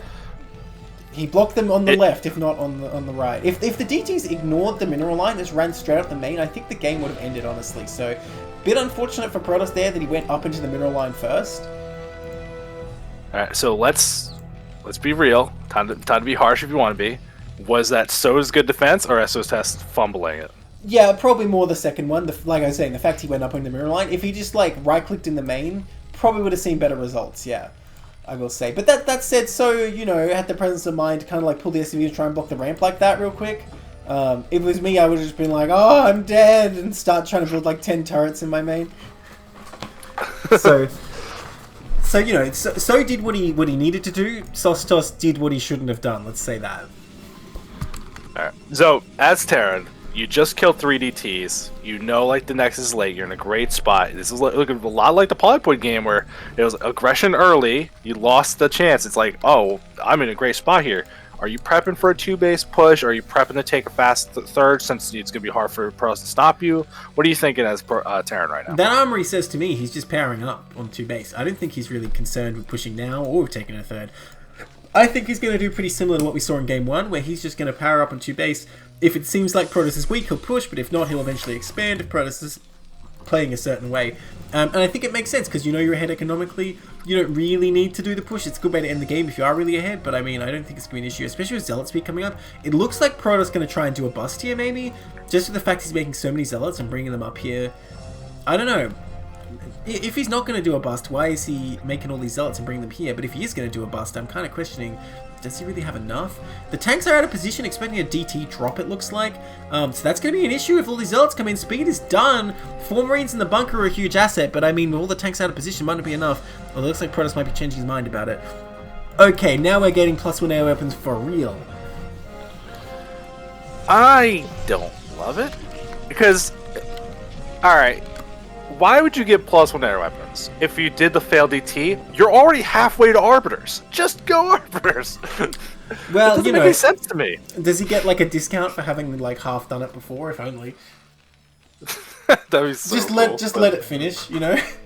Just bank that away for later. Okay, it looks like you just put it in escrow for later. Yeah, that's right. Terran may indeed be going for a push here, going up to 6 factories so fast, so what it's saying may not be true. He's just going to do a little bit later of a push for +1, and honestly, that might be absolutely perfect. Did he scan those carriers? He did not! The corner of the base, but he sees the cyber. If he sees that spinning, he knows everything he needs to know, and in fact, if he knows, then Terran's actually in the perfect position, having gotten 6 factories and an armory. It's exactly the build you need to counter what Sostoss is doing, to be honest. Yeah, the other, I think, small giveaway to this, other than the Cybercore, is that there's only 2 gateways in the vision of, like, basically the entire main, which, yeah, some are proxied, but still you think you'd want to be adding on if you're prepping up for anything, or maybe there's an opportunity for third, but either way, the push sounds great. It's going to be carries that beat, like, a greedy third, too, so it makes a lot of sense both directions. Yeah, I would have said, if you assume there's 2 gates proxied out there, a third base being finished right now with 4 gates and Templar Tech would not be unreasonable at all. That would make perfect sense. So I don't know if that necessarily tells him, but hopefully the spinning cyber tells him everything. A couple of SCVs going to go across, so not shy to send the SCVs to scout when he needs to and see what he sees, but unfortunately not going to get in seeing carrier tech. And he's not getting Goliath range, so I'm questioning if he is actually aware of carriers at this point. Goliath's getting built, so it looks like probably yes. Goliath range takes a while, man. I kind of want him to... Look at all these zealots. He's tried so hard to find this third base, and he sees that it's barely started. Oh my god. So you got the info you're looking for here. It's like, oh, you don't have 3. We're good. But that's still funny. Like, 12 speed zealots can't catch 1 SCV. Well, dude, if the speed zealots are the football team, that's the freaking, like, running back going for the touchdown, right? And they're all like, no. Oh, here comes the rest. Let's kill that other SCV. So he was just scanning the third locations. But there we go, Goliath range on the way. The push is going to start. Look at this Terran force. Oh, man. Yeah, and he got a Nexus that just got started, about halfway done now. Hasn't retrieved anything. Like so many resources tied up in these 2 Stargates. Can't use the gas against not getting storm or anything. And while the supply for like the Protoss, it doesn't seem that bad. So cut so many SCVs. Like he's really going to go in there for this attack, and it looks terrifying. It absolutely does. Look, the thing is, maybe going for Storms at least was a better idea if not Arbiter, because look at this gas he has, and he has the tech for that too, right? But the carrier is not even going to be on the map, I don't think, when this fight happens. Now, let's say Terran's caught on Siege, but does he even want to use Siege here? I'm starting to think maybe he doesn't. In fact, I don't think he needs to. No, he's just going to gun down everything. This tiny Zealot Goon Force trying to retreat. Where's it going to go? Just trying to buy what little time it can. I guess he's hoping the carriers pop out and save the day, but I don't think that's going to be the case. Taking the fight here, up the ramp, probably the worst case scenario for the Protoss here. And yeah, Terran is like, I don't need Siege Mode. That is not a relevant upgrade. You're getting absolutely bodied here, Protoss. Go home. Carrier's about to pop out, but they have no interceptors. Carrier. Remember, that second one got delayed quite a bit because of that Nexus as well. So. Right. Well, Carrier has arrived, but it has no interceptors, so... What's he going to do with this? This force is just A-moving into natural, not even slowing down to siege. I don't think the carrier is going to have time to get full interceptors before Protoss leaves the game, to be honest. Now this is it's kind of awesome. Number 2 gateways on the map. Maybe there's going to be an opportunity to go for that. Actually, like, no, there's plenty of scanners. You're like, ooh, what if it was maybe DTs? Splitting off a lot to go for his third base. I think there's nothing in the natural. Why is he not really going in for the kill here? He could have easily just moved up into the main. Yeah, well, I don't know if it's kind of obvious to say, but in this scenario, you kill the carrier tech, it's extremely powerful. I mean, but what can Terran do that's not extremely powerful at this point, to be honest? Like, kind of doesn't really matter what he does. Even killing the proxy here, put down a couple of mines in case DTs pop out. Well, speaking of DTs popping out, some nice mine drags might go down here. Well, some decent mine drags, let's say. Carriers are here. There's only a turret and a Goliath left. What happened to the Goliaths, man? Was he not making those back at home? Did he, like, think maybe it wasn't carriers after he killed the entire Protoss army? Man, big mistake from Terran here. Now, like, these 2 carriers don't do damage that fast, but they are forcing these tanks to retreat. I kind of wonder if it would have been worth trading all those tanks just to kill that Nexus anyway. Third Nexus is going to fall, it looks like. Oh my god, these mines, though. Oh god, that's brutal. The number of mines on that gateway is like, you're never using that. Tanks regrouping over the middle only. So, you lost your third Nexus, you're losing Templar Tech and Citadel, and you didn't start Arbiter like before it finished. So if you want to go Arbiter at some point, you got a mile of fucking work man, to go. he ain't going Arbiter this game. Well, no, but it's like there's no worse feeling as Protoss than your opponent knowing, oh, he has to go carriers. He doesn't have enough gateways to like fake a switch or anything. It's like, no, it's carriers and it's only carriers. Man, I still feel like Terran made a huge mistake not killing this Nexus. I don't think he would have lost all his tanks or anything, because there's only 2 carriers with low amount of interceptors. If you just move forward and killed this off, it would be like a decisive position with Terran. As it is, Terran definitely winning. It's just like, well, I don't know, can Protoss get some kind of insane value of carriers and like over time claws we're back in this game? I mean, here he comes with the next wave, and this is what I guess will answer that question. If Protoss can stop this wave somehow, then he's still in the game. I mean, okay, I guess that's obvious. Super high level casting here, guys. If Protoss dies, he dies. If he doesn't die, he won't be dead. Honestly, you sound just like Tasteless. You see how many times he just says, he's like, here's every option, I'll commit to none of them. Yes, I'm Australian, the biggest problem I have with what So's doing, though, is like, this is great. He's in such a good spot. The army's going to be able to do great against these carriers, but he's still not making SCVs. He's like, just committed. He's like, oh, I got this. Not thinking about, like, what if we trade and it's weird and we go next step. He's been on 32 SCVs for the last, like, 7 minutes. Yeah, that is a big issue. I mean, like I was saying, he's hoping to just kill him with this push, and he's really going heavy on the Goliaths, because he knows he, like, mined up Protoss's 2 gates. There can't be much ground army, right? Even 2 results dying for free there. So, I mean, I feel like Terran really does have to kill him with this push, though, or Protoss really actually has chances here. Now, he does have a lot of stuff, though. That's a big Terran army, but I mean, you look at the supply, it seems overwhelming, but consider the Goliaths the only thing that really count, because these 2 Zealots... I mean, I don't know how much you know about StarCraft Saetzero, but these 2 Zealots aren't about to take on this Terran army. I mean, the way Terrans talk about Zealots, maybe they do. Yeah, okay. Well, that's the thing. If I'm chasing you up to Baltosis and complain about balance, I guess. Look, they didn't even try. The Zealots didn't even try. They just stood there and they're like, oh, this is the end, I guess. Okay, look at these Goliaths coming in here, trying to hit the Interceptors mostly. Carrier's still untouched, except for shields. Oh my gosh. Whoa. Speed, I know. Because I'm trying to press Alt U, but I screwed it up. I'm sorry. So, I don't know if these Goliaths are going to be able to get on top of them. He's using the high ground beautifully so far. Picking off Goliaths one by one. They stopped shooting the Interceptors. And now he's getting a lot of damage here. Just picking off Goliaths for free. If So doesn't do something about this, he's actually going to kill everyone. I mean, okay, finally start shooting the Interceptors. Okay, there we go. Now he's starting to pick them off, but a lot of damage has been done. Zealot's still coming out and just, like, sacrificially, like, taking tank shots. Loses the Nexus. Man, there's still a lot of Goliaths there, even with how many he sacrificed. I don't know, the carriers are still pretty much healthy, though. Yeah, but look at this tank, they're just rolling in. He should just go straight for the carrier attack. Like, ignore, like, don't shell this. Like, just go run right to that top left and start killing stuff. Yeah, maybe. No way you'd be stopped. Oh, no, once again, getting baited in. Again, the carrier micro has been really good here, using this high ground. The number of Goliaths getting whittled down, I don't know. I mean, the damage may be enough to win the game anyway, but I think Protoss ultimately will kill this force.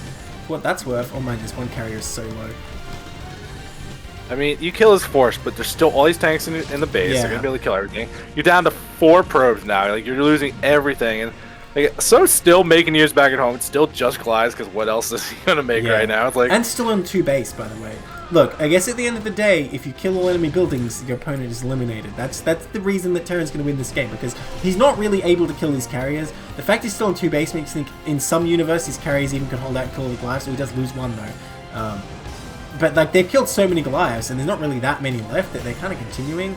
But Terran is just going to kill every building on the map sooner or later. And there's nothing Protoss can really do about that. But man, a really tense game. So really doubling down on this 2-base push, not really concerned with those silly 3rd bases as of a Terran. All loses another carrier. A few more Goliaths coming up here. 4 carriers could probably beat 4 Goliaths. Well, with 7 minerals, nothing beats anything. Or like, yeah, this is just moral victory that you think you can still run this one back. Okay, well, he's flying back down. The Goliaths actually went home. He's not even cares about fighting these carriers. I think he knows he can just kill these buildings. Well, let's see. Oh my god, is Protoss going to survive like a pylon and an assimilator here? This is crazy. Alright, how much BM would it be if you made him kill the buildings? Like, no, I still got a pylon. I got a chance. Well, I mean, I think Protoss kind of feels like he does, because Terran's only on 1 base mining. Well, like I say, that's still some heroes made. He's only got 1 base mining, right? And he doesn't really have the money to take a CC. I guess that's the thing. Terran can always float. Oh my god, this 1 pylon.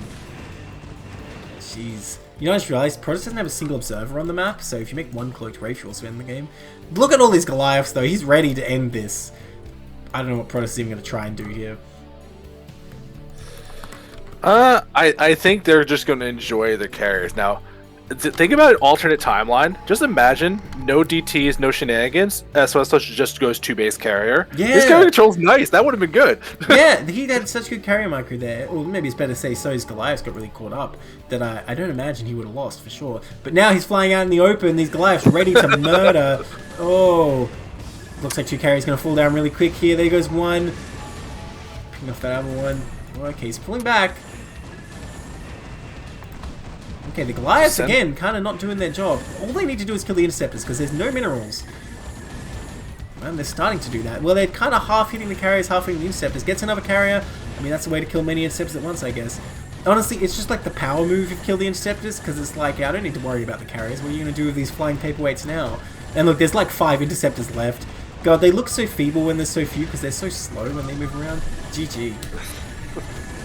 Well, he did survive with 1 pylon. But okay, that makes it a 1-1, tying up our score here, which is nice for 2 Factory Furies to take one. But okay, tumultuous final game. Yeah, it makes me think what could have been instead.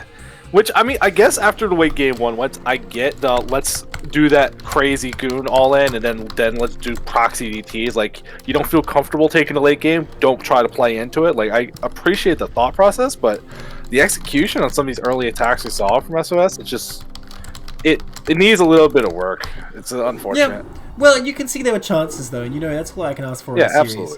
Absolutely. Yeah, I guess after that series we can say Sostoss probably was a bit of the underdog, but he definitely gave a good fight for sure. I mean, if the series goes 2-1, you can't really say they didn't, right?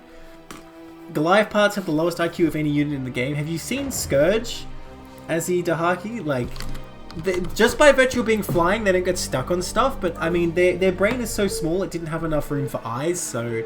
I mean, have you seen Scarabs? Half the time they don't work. That's true. The all. Reavers themselves are like, I can outrange this cannon, but... Anyway, we'll talk about it in the moment. Yeah, but can I? We're very likely to see Reavers because we're here in a PvP. In the top right, in the olive, is DoodleDoodle, and the bottom right, in the green, is Jedi 1. This is a match for the ages. I would say the 2 strongest Protoss. I was thinking to myself, am I going to say 2 of the strongest Protoss? Some of the strongest Protoss? No, these are the 2 strongest Protoss in CPL. I'm putting it out there. Someone bring me an opponent that's better than either of these 2 that plays Protoss in CPL. I don't think there is one. This is the king PvP for CPL. This is very exciting. I'm struggling to think of someone better. I've been on teams with both these players that I want. We've seen forever, and we saw DoodleDoodle last season try out Tanner. Comes back to the true home. This is, you know, home is where your zealot is, and he's back for more. But his Protoss play was super. His Protoss play is super good as well. So we'll see what these guys are up to.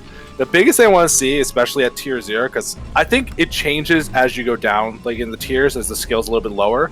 Do these guys favor doing 10, 12, 2 gate into like some kind of tech, or do they do the more stable, normal gate in a core? Yeah, I think 10-12 is definitely still good, because, I mean, we see pros use it, right? There are definitely strats that you don't see pros use, and, you know, you kind of wonder sometimes, like, why they don't. But then there's strats that everyone always uses, and 10-12 is definitely one of them. I'm trying to think of a PvP strat. You know, we don't see Nexus First very often as in pros, but in some CPL games, even when it gets scouted, it can still be kind of good. You don't really see proxy gate zealot. True.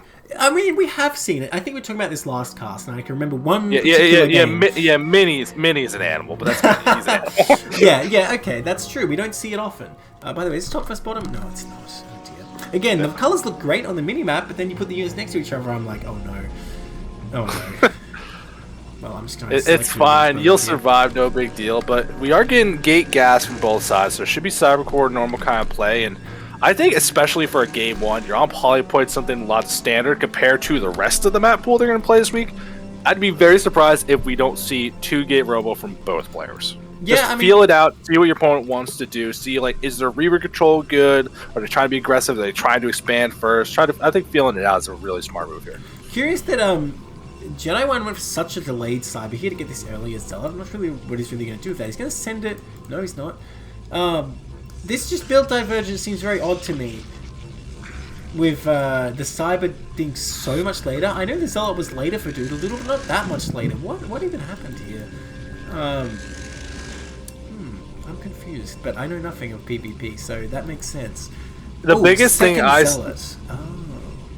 the biggest thing I saw is I think Jedi one's really trying to look around, scout around, trying to decide what they wanted to do here, and them going for some of these Zealots instead makes me think if someone's going to be on the defensive, taking an early expansion, getting an earlier Robo, maybe for a quicker Reaver, it's probably going to be Jedi 1.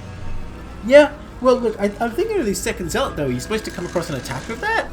Because otherwise it just seems like a disadvantage, right? Yes, you can try to expand faster, but, I mean, is that really going to work out? Well, you can see also here, the gas is really banking up. Still hasn't started range. There, as I say, that's fine. It's cool. It's fine. It's fine. It's fine. I guess you're right that he absolutely could not attack, right? Because the second Goon's going to be out for DoodleDoodle real fast here. But if he's just thinking of getting the Robo and expanding, I mean, I guess I can see it. What's this Zealot even doing down here? Remember, the probe saw both, and then it's like hiding out of vision, maybe thinking like, oh, get ready for a little annoying attack, like just a little tiny touch of something. I don't know. So, completely a fake out. 2 Robos from both players. We'll see if it is going to be extra gateways. Is someone going to try to do 1 gate expand instead? But there's no real advantages from either side just yet. Other than about to be. Jedi 1's Goon on the map is looking very dangerous right now. 2 Goons coming up. He needs to get that out of there. Well, range isn't done for either player, so actually it's not any danger at all. Don't worry about it. I mean, can we patch Goons to have moving shot? Then he'd be in danger. Otherwise, you can always walk away from this. Well, without range done, I mean, it's kind of hard to even do anything with Goons. I'm pretty sure if you're trying to kill like a pylon, you don't have range, it's pretty hard. Although these Goons getting up a ramp, they need an upgrade for that. Good lord. He's kind of lucky DoodleDoodle didn't press the attack because the Zealots would have been in the back. Probably would have been able to take the Goon fight. Anyway, he's securing this low ground, and like we were saying, it does look like he's thinking about expanding, whereas DoodleDoodle getting more gates here, probably going for the more aggressive option. So we may be looking at one player expanding, defending with the Reavers, the other player... Well, then again, Jedi 1 is getting the shuttle right away, so maybe not. But DoodleDoodle certainly looking like getting observers first. Makes sense since he saw his opponent only 1 Goon, hasn't really seen him do much. It certainly could be DTs, but not going to happen this time. But the builds we're seeing on both sides are completely fine in my mind. Yeah. 3 gate Goon observer. Even feel like if your opponent tries to expand quick, you have a lot of muscle. You try to do that, force that out and contain the bot and make it hard for them to move out. It's usually a good way to secure your own base. But we see DoodleDoodle just hanging out back at home. They're not even really stressing it here. One Goon's going to try to poke forward. Range is done for both sides. Should be able to walk away. And just sees is there DMAG Goons, but didn't get close enough to see if there was a Nexus or anything like that. So no real information given just yet. You see the Observer on the way and support Bay as well. So will be Reavers. We'll see if Jedi 1 wants to expand or is this going to be prepping up for some kind of attack. He's building Goons. I'm thinking he's going to try to attack when he's got a Reaver to go in for it. Man, Jedi 1 is brave with this Goon. Man, it's going to get away though, it looks like. Yeah, I mean, I don't know. Do you try and harass here? Seeing your opponent has this many Goons, I mean, you can hold your ramp still for sure, right? Or are you trying to take a fight on the map with your Reaver? Well, so having these couple extra Zealots does make it a little more annoying to micro your Goons, but if you can keep that Reaver safe, it's worth its weight in gold in these giant fights. Taking whole damage here is not what you're trying to do, but he's buying a little bit of time. Oh, he doesn't want to lose that Goon. He's going to barely get there. Zealots! And you can see, he's going to lose that Observer. That's not what you're looking for. He's going to have to go back up his ramp. This is what I'm talking about. These 3-gate Goons. It's so easy to set up a nice contain down at the bottom of the ramp. Because now he can't contest the high ground vision. Well, it's not that bad a contain though, because DoodleDoodle is far away from a Reaver, whereas Jedi 1's going to have one in just a second, so he should be able to bust out of it, right? Yeah, no. If you've ever played this matchup in Sostoss, you know how impossible it is to get these Goons down that ramp in a safe way. They're just going to be idiots. They're going to be idiots 100% of the time. And DoodleDoodle's using this time. You can see that Nexus going up right back home. Is he going to harass? He loaded up the Zealots, but the Observer's kind of just here, okay, what are you doing with that? Surely he's not loading up the Zealots and going down here. I don't know about this. Oh my god, he's playing fire right now. Whew. He's trying to figure out if he can work his way down. He's going to have to work on it eventually. The Observer is still around. Ooh, don't pull everything too far away from the ramp. Would be a giant opportunity if DoodleDoodle wants to go for it. He's not pulling the trigger. I guess with the inferior Goon count and the Reaver up here, you can't really be doing that.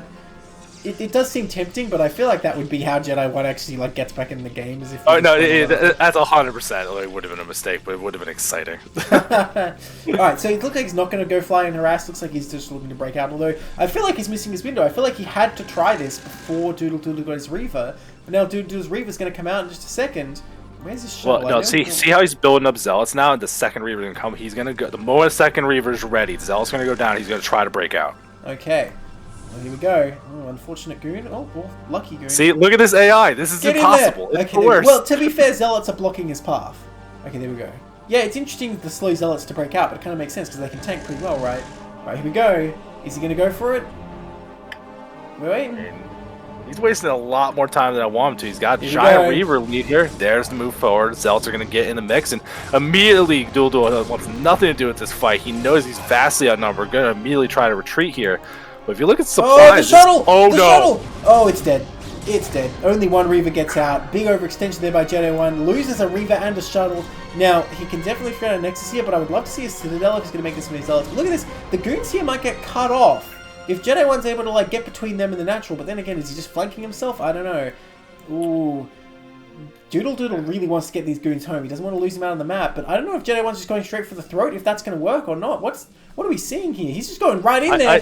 I think he has to. Like, he took so much damage here, but without the Reavers, like, this is not the muscle you're looking for. Units are very split up. The Reavers are pretty far away from DoodleDoodle. Gonna force the army to the left, maybe get some time, but look how much money is being built back up. Finally starts the Nexus, but this is just, you're so far behind. You lost a shuttle, you lost a Reaver, your expansion is so far behind. You don't have any really notable tech advantage here. The only thing you got is this big army. It's like, maybe that'll be enough. Shuttle was remade. It looks like it is going to pick up that Reaver that crawled in the middle of the map. Jesus Christ. Well, is it though? Because it's about to get intercepted again. Oh no, the goons for DoodleDoodle pull back at the last moment. Best thing, DoodleDoodle has the shuttle with 2 Reavers at the natural. I don't think Jedi 1 can get in here. Looks like he wants to try it now that he has the Reaver.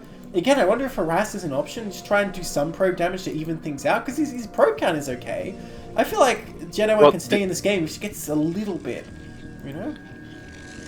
I think if he managed to get those 6 goons that are on the map away from the army, he managed to get a good engage, but he's going to get here high ground advantage by this mineral expansion. He's still got a lot of units available, still has a decent amount of zealots as well. They never researched speed, I don't believe, so no. Not as good as you want him to be. Oh, this Reaver... Well, he's kind of baiting his opponent into the high ground engage, though, so that Reaver did its work for sure. But we can just see DoodleDoodle's army is bigger now. 2 Reavers as well. What advantage does Jedi 1 actually have here? Not really any, I would say. A great spread for DoodleDoodle as well, getting great surface area. Although his Reavers are copping some hits. Not getting lifted up, but they're still pretty healthy. And yeah, it looks like DoodleDoodle will clean this up. Gotta be careful with those Reavers. Okay, they drop down again. Yeah. Oh, this is such a bad loss of the fight. He's even just going to make sure he kills that shuttle. The Reavers can kill the other Reaver you have to defender's advantage as well. So, fight goes down. Jedi 1's macro falls apart a little bit during that, but you see how much better that fight went. The Reaver's still alive. Even the shuttle's still alive. All these goons still available as well. And, like, Jedi 1's Nexus now transferring probes. So, like, you look around, it's like, there's no real advantage in any way. Even, like, gateway count, tech, like, anything you got, like there's a Citadel, but it didn't research speed. That's the only thing you got. Yeah, so this is kind of like some like tier 3 PvPs you're seeing where players are just... Speed shuttle in the main. Oh, you're right, I didn't even see that. Oh my gosh. Huge damage already just from the first volley. Oh man, and Jedi 1 was already so behind. Just flies away. It's like, alright, my work here is done. Oh my gosh. Yeah, like you feel great. That attack, you defended it well, killed a lot of units, you just destroyed so many probes. Like, you're good. You don't have to do nothing. The goons coming up here for Jedi 1 trying to take the fight. They have more goons, but they have less Reavers, that's for sure. So they are going to have to retreat there. Not getting anything done trying to take up high ground. Is there a shuttle for Jedi 1? I don't see one. Oh, this could be deadly. If he attacks without a shuttle, he just loses these Reavers right away. Uh-oh. Target the Reaver. Okay, he's going to take that one out. Reaver's hitting the goons pretty well as well. The Scarabs from Jedi 1 doing insane damage. But nonetheless, DoodleDoodle still ends up with a superior force, I think. Well, actually, if he loses all these goons... Oh my god, okay, that Reaver does fall. More goons coming up for Jedi 1. And honestly, the Reavers alone are kind of trying to take this fight on their own. Goons just kind of bystanders. My god, how many kills do those Reavers have? Oh, I don't get to see. Come on, guys. 12 kills and... 12 kills and 12 kills and... and nope. And no, Alright, but not even a GG. little bit. GG. Nicely done by DoodleDoodle. Oh, this matchup can be so hard to figure out because it's easier for us. Like we're seeing everything at all times, but like you lose your observer, you're playing in the dark, you don't know what your opponent's doing. This matchup can get just annoying to deal with. Well, I mean, it's not like I can see any huge critical mistake from DoodleDoodle, from Jedi One. It's just like all these little bits in the game went DoodleDoodle's way, and he, you know, wrestled the win from him. And honestly, that final engage was pretty good for Jedi One, all things considered. Yeah, all things considered, it was probably as good as you were gonna hope it to be. All right, in the top right, in the olive, we have DoodleDoodle. And the bottom right in the white, we have Jedi One. We're still on top of this bottom. That's alright. So currently, DoodleDoodle up one game in this best of 3. Here we are on butter. Will DoodleDoodle be able to take the lead for Too Fat Too Furious? Or can Jedi One come back for Let Us Attack? I mean, I think there's definitely opportunity for at least one of these players to maybe mix it up. 2-player map, no refs to help you defend. Say that, Saetzero. No, go on. What's the possible strategies? Tell me more. Surely he's going to go Nexus first, or... Yeah, his opponent's natural Nexus first. Like... Dude, if this was StarCraft 2... Well, actually, no. I'm thinking of like Heart Swarm Beta. I don't know what year I'm living in. When you could put the cannon on the Nexus, that was good. Don't listen to me. I'm just an old man. Literally in the beta, the first thing I tried to do was like proxy a Nexus near my opponent's base, and I actually sniped their Nexus with it. When it was like... look at this. Look at this freaking proxy placement. Yeah, if there's a scout at all, you weren't far off. No, but this is the thing. You scout it, and then it like doesn't even matter though. Like, because if you pull the probes all the way here to kill it, like Jedi One is losing so much mining time. DoodleDoodle just kind of carries on with his game as if nothing happened. It's kind of not bad. Whereas if you don't scout it, it's right here, right? Oh my god, he's not even gateway scouting. Yeah, oh my but god. Like if... Oh my god. Yeah, if he went out the gateway, he goes, oh, okay, it matches the gateways, he has defender's advantage. This is in a terribly risky spot. You build a shield barrier if you're really worried about it. Like, there's no world where I think this spot is good. Because, like, you're so close to just going in the main and hiding it somewhere. Well, or if you really just don't want to care. Though. Like, I don't know, if you came up here, hang on, can we do this in replay? I don't think we can. Oh, we can, hang on, let me just... Yeah. If you came up here, you wouldn't be able to hide it. Like, his opponent would actually see it. That's the issue. So, I'm not so sure that he can fit it in the main. Like, I just don't think there's quite space to hide it. So, I don't dislike this at all. I hate this no scout, though. So much. Even if the gateway scouted, I promise you it would have been too late. Because even if you pull probes and kill it, it's not going to be worth it. Well, no, you don't. Like, literally all you do is, like, oh, your proxy, you just go 10, 12 gates. And again, though, that's still going to be okay for DoodleDoodle's still going to be able to try and do something, right? It's not like it's just you're dead hard counted or anything. It's just like, okay, well, here we go. Look at this, though. Gonna try and get the shield battery up here. Jedi One needs to get this probes alive. Yeah, they're not gonna be able to do anything. I don't know what the point of even attacking that pile was, to be honest. That doesn't really accomplish anything. There's that shield battery right in there. He's kind of even almost trapped his opponent's zealots coming out. Not quite, but it's sort of walled them in a little bit. Okay, now the zealot going after the probes. Run that away. Nice micro so far from both sides. I really wish we had top versus bottom on this game. I really do. I'm just gonna select all of DoodleDoodle's zealots for now, and that's how we're gonna know. So, is that two shield batteries? Three shield batteries, but wait. Doodle's making a shield battery too. Oh my god, this is crazy. Shield battery's being spammed over there, but while the action's happening in the probe line, one probe has fallen for Jedi One. Not making any more right now. Oh my gosh, this is so tense. Wait, whose shield battery is that? Oh, that's a pylon, okay. I don't even know. Jedi One needs to use his shield batteries here. Retreats, doesn't shield up just yet. Okay, there we go. Oh my god, what am I even... I don't even know what to say, man. Well, I said I'd select Doodle with the Zealot, so there you go. Wow, the Zealot advantage for Doodle, pretty decisive right now. Oh, Jedi One does not want to fight right now. He just needs to buy time. And yet he's taking a lot of damage and Zealots more pop out. Okay. Alright, his own shield battery getting a bit low. Bad engage there. Jedi One Zealot getting surrounded, trying to save with the shield battery, but that's only going to keep it alive for a couple seconds. Well, I say that, but it's still alive somehow. Shield battery's pretty good, but nonetheless... DoodleDoodle continuing to take the Zealot count advantage. I think he might have done it. He's crushing through now. 6 Zealots. Only 2 Zealots left for Jedi One. I think DoodleDoodle's going to break through here.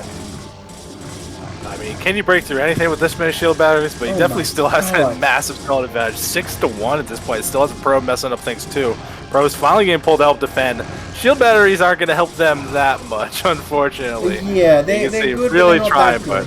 Although DoodleDoodle is kind of 33 to 7. distracted hitting this pylon, which isn't really doing anything right now. Okay, there you go. He takes out the shield battery. And yeah, I think with 8 zealots in here, that's going to be it. GG. DoodleDoodle did not have time for a long series. He's like, alright, I took game 1. Let's get this over with. GG. 2-0 to DoodleDoodle. Jedi 1 deserves that for not gaming scouting. Nuts to that. You're Like, just very mad about that, aren't you? I still don't think it would have made that much difference in this game. I'm not sure it would have been decisive advantage. Well, he started a core, had to cancel it. Finished in the simulator, never mind gas. Like that's 2 zealots worth of minerals more than that you didn't get to use. Maybe. So it's like, no, I think it mattered a lot. It really did. Alright, well, you know what? I'm always saying, like, oh, these are the 2 best Protoss in CPL. I guess now when someone asks me, I can say, oh, I think DoodleDoodle's better. Just, but that one series that ended with cheese, completely definitive. I mean, you better believe it. Pow! That's it. We're done. No, Saetzero, you were meant to be the chosen one. You were meant to fight me, not join me. Alright, I had to mess with Blizzard a bit, but I posted the lobby somehow.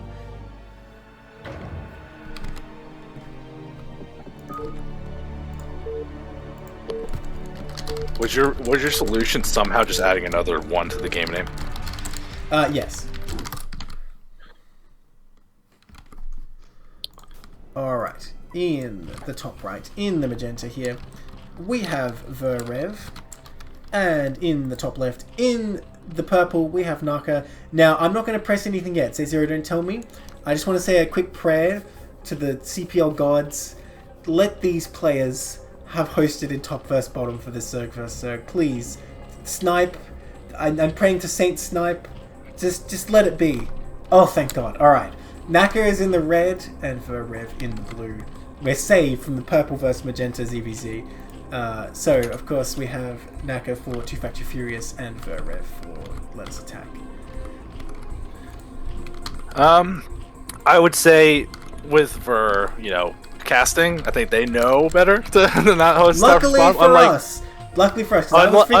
Unlike some casters, sometimes. I don't know who you could possibly be talking about. You're talking about Cold Wargates, right?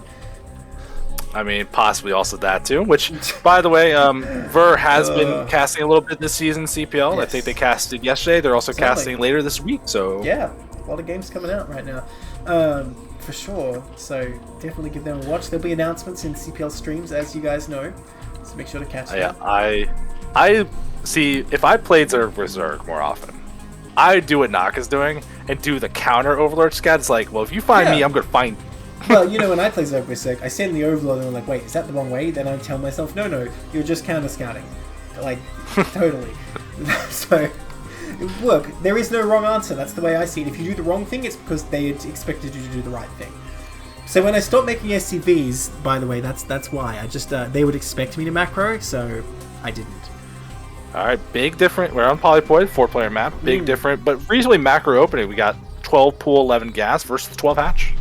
Yeah, now that should favor Vir.Rev substantially in theory, but theory and practice can differ a lot sometimes. So theoretically, you're going to have the faster hatchery, you just have more economy, and the muta timing isn't going to be that different. It's going to be a big advantage for Naka here. Is it Naka or Naka? Yeah. I don't know. I'm going with Naka. That's just sounds better than Naka. Naka sounds kind of dumb. So I hope it's not that. Well, you better hope you just trash dog his name. His name sounds kind of dumb, If I'm saying it, if the way I'm saying it is correct. So what I'm saying is I chose the dumb way to say it. I mean, all I'm hearing is that Australians are bullies about internet names. Yeah, maybe. That's why I chose a name that doesn't even mean anything. What do you mean? It means not lemons. No, that's not my name. But that's what everyone calls you. I know. What is your name? I have bought this on myself. Oh, you're trying to dox me on stream? I'm like, oh, my name's... Wait a minute. Almost made me say it. Well, that'd be you. That's you. Yeah, of course. I didn't do nothing. What's your name, by the way? Oh yeah, by the way, what's your address, Saetzero? Just, for the humor of the cast, just tell me. I mean, just to fill some time. What high school did you go to? What's your mother's maiden name again? We got a lot of links from Naka moving out here, moving pretty far to the middle of the map as well. So, you know, I think gonna look around. It looks like this hatchery should be easily defendable, though. Vir is not getting too greedy with the drones, but does have a small lead here. We see the lair start from both sides, but one significantly more ahead than the other compared to Ling speed being advantage for Naka. Vir, oh, don't give up that ramp. Oh, that could be so terrifying. Drones getting transferred in the face of Lings. Oh, no, these drones aren't transferring. These drones are attacking, my friend. And he actually is going to slaughter these Lings. Saves the drone. Nice micro. Yeah, the thing is, by the way, Vir.Rev went for... Naka went for speed before lair. So kind of gave up his lair timing advantage, but it looks like it's not really going to matter because Vir.Rev not starting a spy right now. But that said, if Vir.Rev wins the Ling fight as his speed finishes, he could counterattack the deadly effect. Well, let's see. Speed is pretty late. Yeah, if Vir.Rev went for speed first, I think he might have won the game already. That's the funny thing. But as it is, Naka's still in here. Okay, speed finishes. He comes out. Naka forced to retreat. Can he split off some Lings and counterattack? We'll see if that's what happens here. Ooh, not yet. I don't know, man. Can he hold? Okay, a few more Lings hatching at home. It's going to be close. I guess it looks like Naka can barely hold here. Spire is going down for Naka as well, so he has the advantage if he can stay alive. Not the best formation for Vir.Rev coming in here. Does pull back. Or does he? Oh, the attack continues. Man, I don't even know who has the advantage right now. Huh? I think Vir does, because we could see it's slowly whittling things down, but with Naka committing 200 minerals to that Spire, like that was a little gap. That Spire, yeah, he just cancels it. He just knows he can't finish that, because those Lings would have killed it real fast. So, I mean, I think it's the right move to cancel, but it's also devastating for Naka right now. A few Lings coming up here, but it's not enough. Since he cancelled, he's able to put a lot more Lings, but the thing is, Vir.Rev still rallying a couple more. Although, the macro dropping off a cliff for Vir.Rev. Where's the Spire? Where are the Zerglings? Lava building up. The Lings for Naka hatch, and they're killing off these. But, I mean, a lot of damage is still being done here. Spire finally goes down for Vir.Rev. And Lings are bullied out of Naka's base at last. But there's only 8 drones left. No Spire for Naka. I mean, I don't know. It looks pretty dire right now. Oh, the Lings coming in for another round anyway. I think Naka gets the better of that engagement with some nice micro. But once again, they're coming in looking for drones to kill. Uh-oh. The amount of lost mining Vir is forced here. So good, like it's just fantastic. I thought he was going to start the Spire right away, but delaying it to get these extra Lings, using that Overlord site in the main to find out like, oh, you got a Spire, I got a window, and they really just prying everything open the best they can. Yeah, really nicely done. Really good. Understanding that as soon as he had speed, he had the big advantage, right?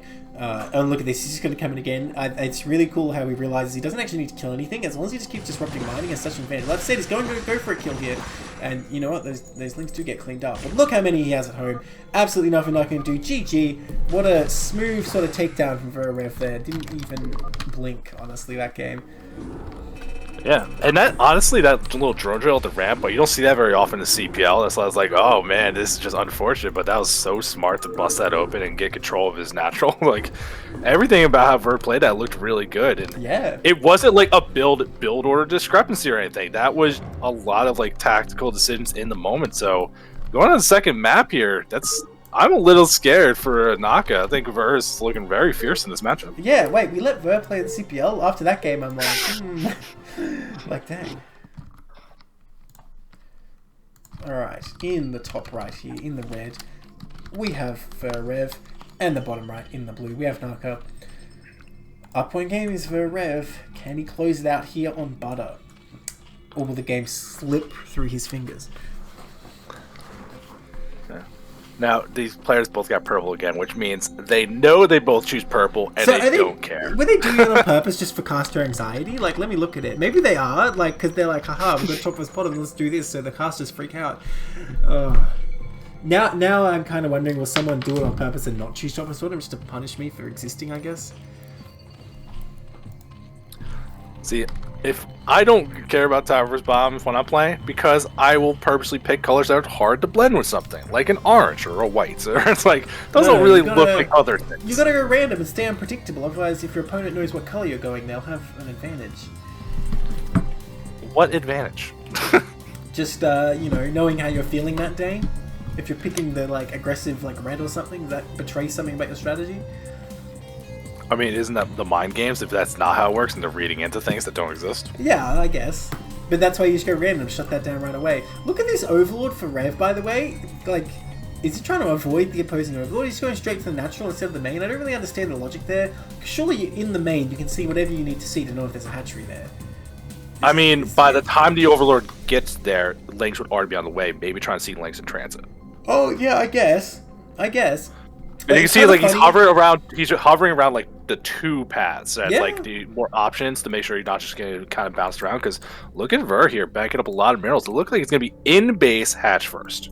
Yeah, I mean, it's a good build on a map with no ramp because it's very hard to defend against just a whole bunch of Lynx, right? So I don't dislike it at all. It's just funny because it looked kind of like Vir.Rev was like, oh, I didn't spawn here, you'll have to look somewhere else by hiding his overlord. But obviously, 2-player map, that's not a thing. Now, with this pretty fast 9 pool here, are we blessed with 9 pool speed? I can only hope. I really don't. Because I think if you're going for 9 pool speed, like, you're playing right into Vir's hands. Like, he's got the in base, he's being defensive. I think you want to go in speed first, man. I want to see that lair first, go for the immediate advantage, like, have some kind of discrepancy. Does he have time, though? And, like, by the time Vir.Rev's Lings are out, he's going to have these speed Lings right in his base. So even if he's matching the count, you're fighting right in your drone line, maybe Naka can start picking things off. Like, out-microing him? Like, I don't know. I think it might be good for Naka if he can just micro well here. Oh, Sunken going to come up, though, and that is what he needs. But the Lings are coming fast. Is that Sunken going to have time to finish? The pool only just finished now. If Naka denies that Sunken right away, and honestly, the Sunken is not in the best position, I have to say. Oh, even... Okay, is he going to be able to do it? No Sunken morphing yet. Okay, there it goes. Well, I don't know if camping these Lings is the right option, but I guess they are about to finish, so maybe he doesn't have time for either. Maybe you were right after all. Oh, he does a lot of damage to that Sunken, though. It's almost dead, basically. Lings having a not the best engaged. Sunken's finished, so Naka's going to have to back off for now, so I guess you were right. Seems like he is going to be in a good position here. That Vir.Rev is, I mean. I think a big part of that is that Overlord is over the natural. It saw the Lings moving and knew it was 9 pool timing. It's like, he didn't even snap make the creep. He waited a little bit. He knew, like, how much time he had.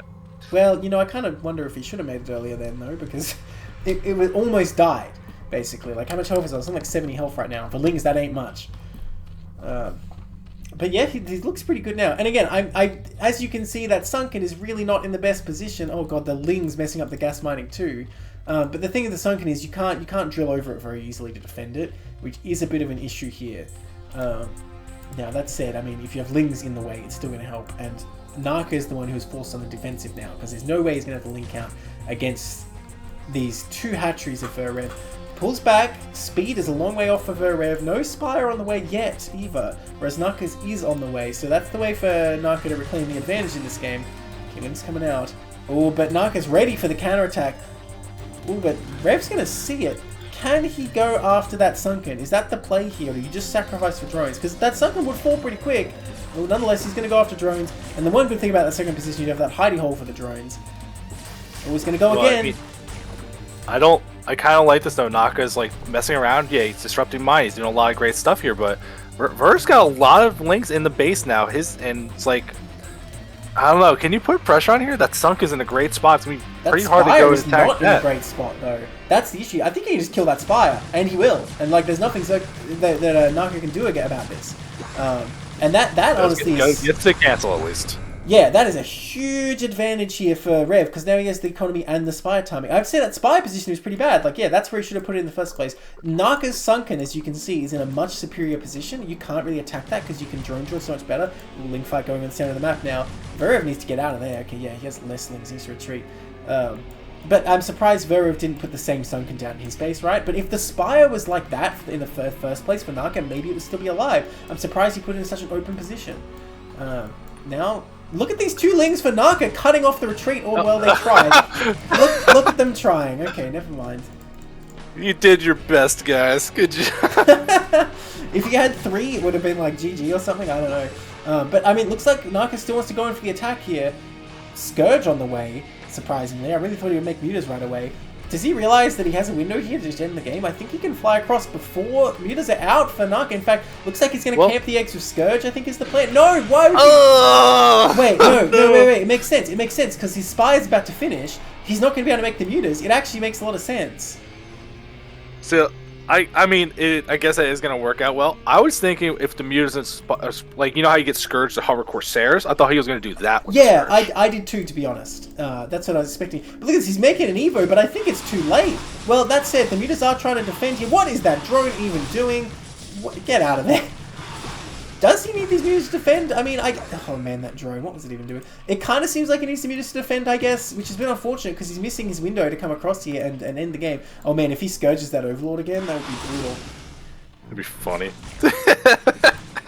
Wait, where'd they go? Did it happen? I looked away. Yeah, it happened. Oh my god. So, still, Naka not able to morph any... Well, actually, he's lost a lot of lings now, so you know what? Never mind. He's able to. Vir.Rev with the muta advantage, but that's it. It's not like there's going to be no mutas out. And a Spore is going to come up here. That's enough that you can defend with your own mutas. But is it going to be enough in time? The muta's still morphing for Naka. He turns around again. Why is he turning around for one ling? Oh, so indecisive by Vir.Rev right now. I feel like he could have ended this game before, but now there's going to be time for the Spore. The mutas of Naka are going to be out. The game will go on. But I mean, it still seems pretty good for Vir.Rev. It's still one hatchery production for Naka. Now he's like going to be committing to the air game. He's going to start second hatchery now, but like Vir has like he's going to have these mutas. Sure, they'll be annoying and make it a little hard to kind of go through things, but there's a lot of lings on the way now. You can see Vir actually switched entirely to ling production. Ling Scourge now going to try to just keep enough of the air fight. Doesn't care about that Spore. Scourge, the Spore, yeah. The lings will take out the Spore. The mutas will take out the mutas, and that'll be that. And look at that. It falls, and now what does Naka have? He actually has no air defense that is enough, because these mutalisks are just too few. Scourge even coming in, sort of splits them, and that'll do it. GG. Yeah, nicely done by Vir.Rev. Looking pretty solid, and that is a 2-0 once again. I mean, if we're talking about CPL ZVZ, that is some of the best executed I've seen in quite a long time. Yeah, that was really well played. Honestly, by both players too. It's not like either player did badly.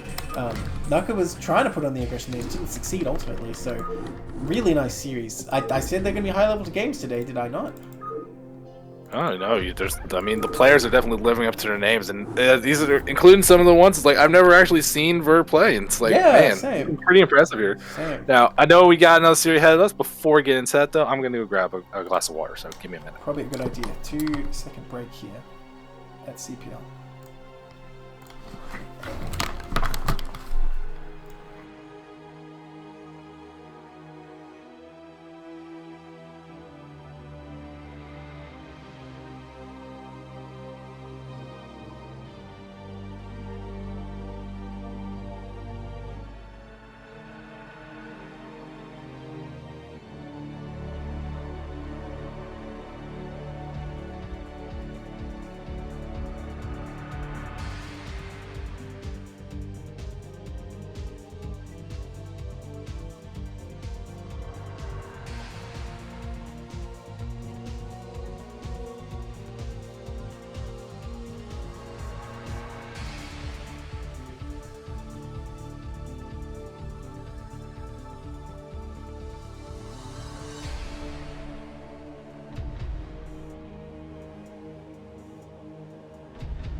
Alright, I'm back here.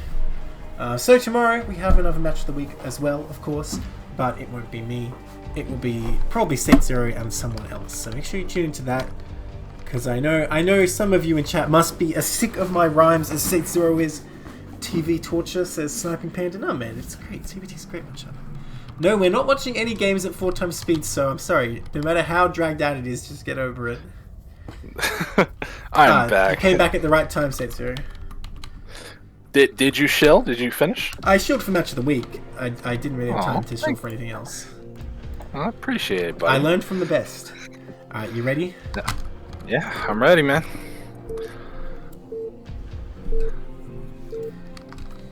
Now I'm wondering about this game. They keep saying, like, turn the speed up. Is it like both players had, like, a building left and weren't doing anything or something? Alright. In the top right, in the magenta, we have Kiko. And the top left, in the grey, we have Pandor. These two Terran players here for our last series of the night. I did mention saving the best for last, did I not?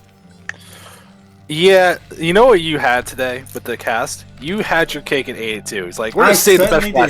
did. We're also gonna open with TV2. We're doing the best first and the best last. Like To be animal, fair, why are you doing this? that was like one player who hates TBT versus another player who doesn't. You know, like I was saying, because he just did the cheeses, and both games ended pretty quickly. So I was not satisfied. So I'm glad we have another option here for me.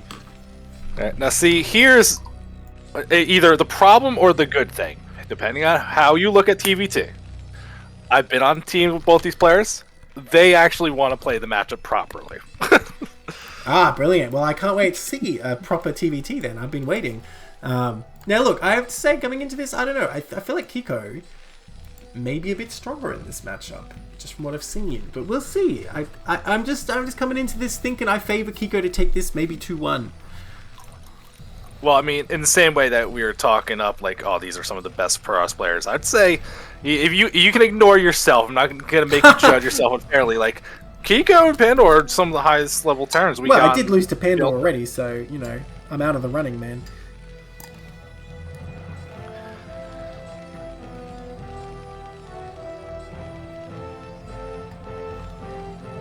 Alright, well, I mean, we'll see what these guys do. We see, you know, that forward kind of barracks going to be able to lift and get that scouting info nice and fast. Gas from both sides, so no cheeky gas to expand, still favoring the terrain that you always like say is so important in this matchup, and have been proven right time and time again.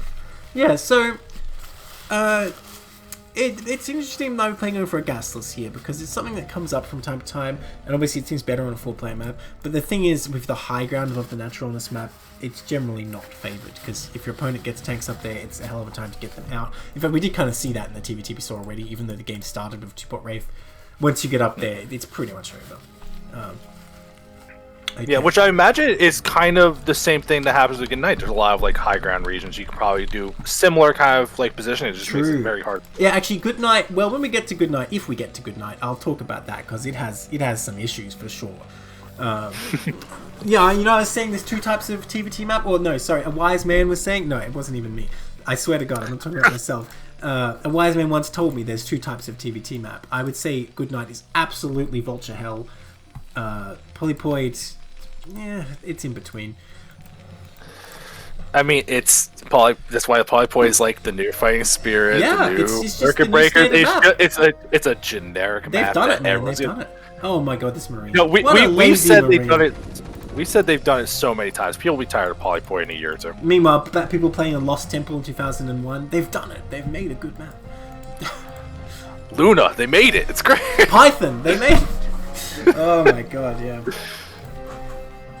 So what, like, are you saying like 5 years from now, people are looking at Polypoid like, well, you know, it was the best map they had at the time, I guess. I mean, do you not remember us thinking that about Circuit Breaker? It's like, oh, it's so much better to fight Spirit. This is perfect. I could play at Circuit Breakers for the rest of my life. No, I never really favoured Circuit Breakers over Fighting Spirit because it was always kind of apparent that it just had a lot of bases that you can take compared to Fighting Spirit. Of course, I look at Fighting Spirit now and I'm like, why did I think this map was so good, you know? So I can definitely see that happening for Polypoid. I'm just saying, I was never a Circuit Breaker fanboy. I mean, I always liked Fighting Spirit better, but that's because I play Protoss. I thought it was supposed to be favoured for Terran and Zerg, in fact. Protoss versus Zerg on Circuit Breakers, I hate with a passion. Getting Yeah, I was off going to those say, bridges. surely that's like really good for Zerg. By the way, 2 Vultures coming straight up for Pandora and Kiko, both mirroring builds so far, but now the deviation, Pandora going for a 3rd Vulture, can potentially come across the map and attack here. Oh, look at that. The scout comes in. Now, of course, he doesn't know if his opponent's going for a 3rd Vulture or not. You just see 2 before shop. You don't know the shop timing yet. The thing is, if Pandora comes across the 3 Vultures and attacks before Kiko's out, he can delay the CC, and that can snowball into a huge advantage. 3rd Factory going to come down for both players, I'm pretty sure. Well, regardless of what the map demands, we will be engaging in Vulture Hell shortly. I'm just waiting for Pandora's 3rd Factory. There it is. And look at this, he takes this ramp. Now this is actually pretty critical. If you can keep reinforcing, no, he's going to go in for the attack. Okay. Has a numbers advantage. Yeah, oh, he gets that's it. a great move. Gets the Marine as well, and immediately SUVs have to evacuate the natural. A little tiny move, but one extra Vulture makes the world of difference. Now, high ground advantage. Don't want to keep pushing up too far, but you've done your job. Like that, you've negated mining. You've really kind of disrupted things, and you just retreat back to the high ground if you want to be safe while your stuff's researching. Vulture speed's about halfway done for Kiko, though, so gotta be careful, just like how Link speed and ZVZ could be a big Well, you still need to have the numbers, right? Now, look at this. He comes in for round 2, still with more Vultures than his opponent.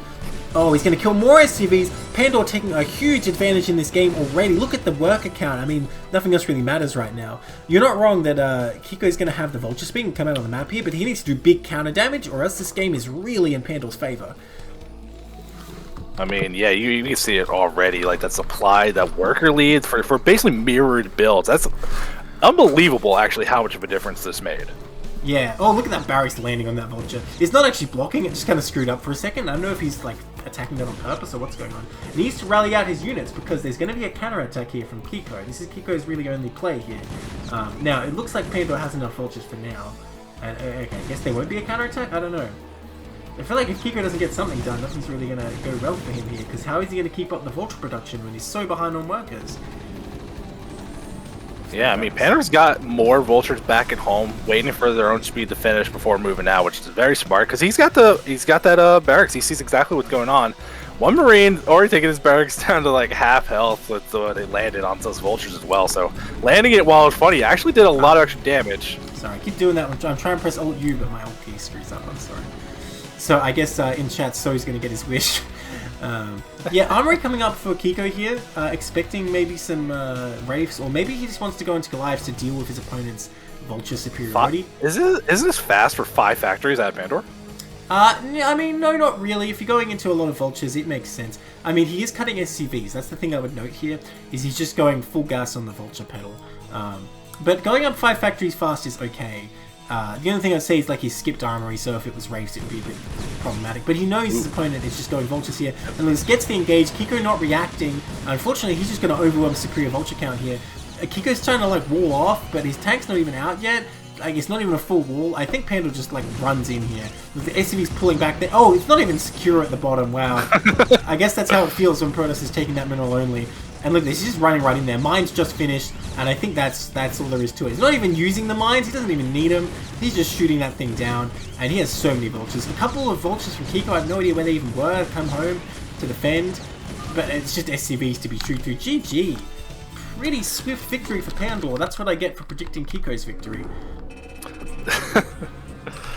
That's still recognizing the strength of when to like getting that little advantage, and like it's like, oh, I got a great opportunity here.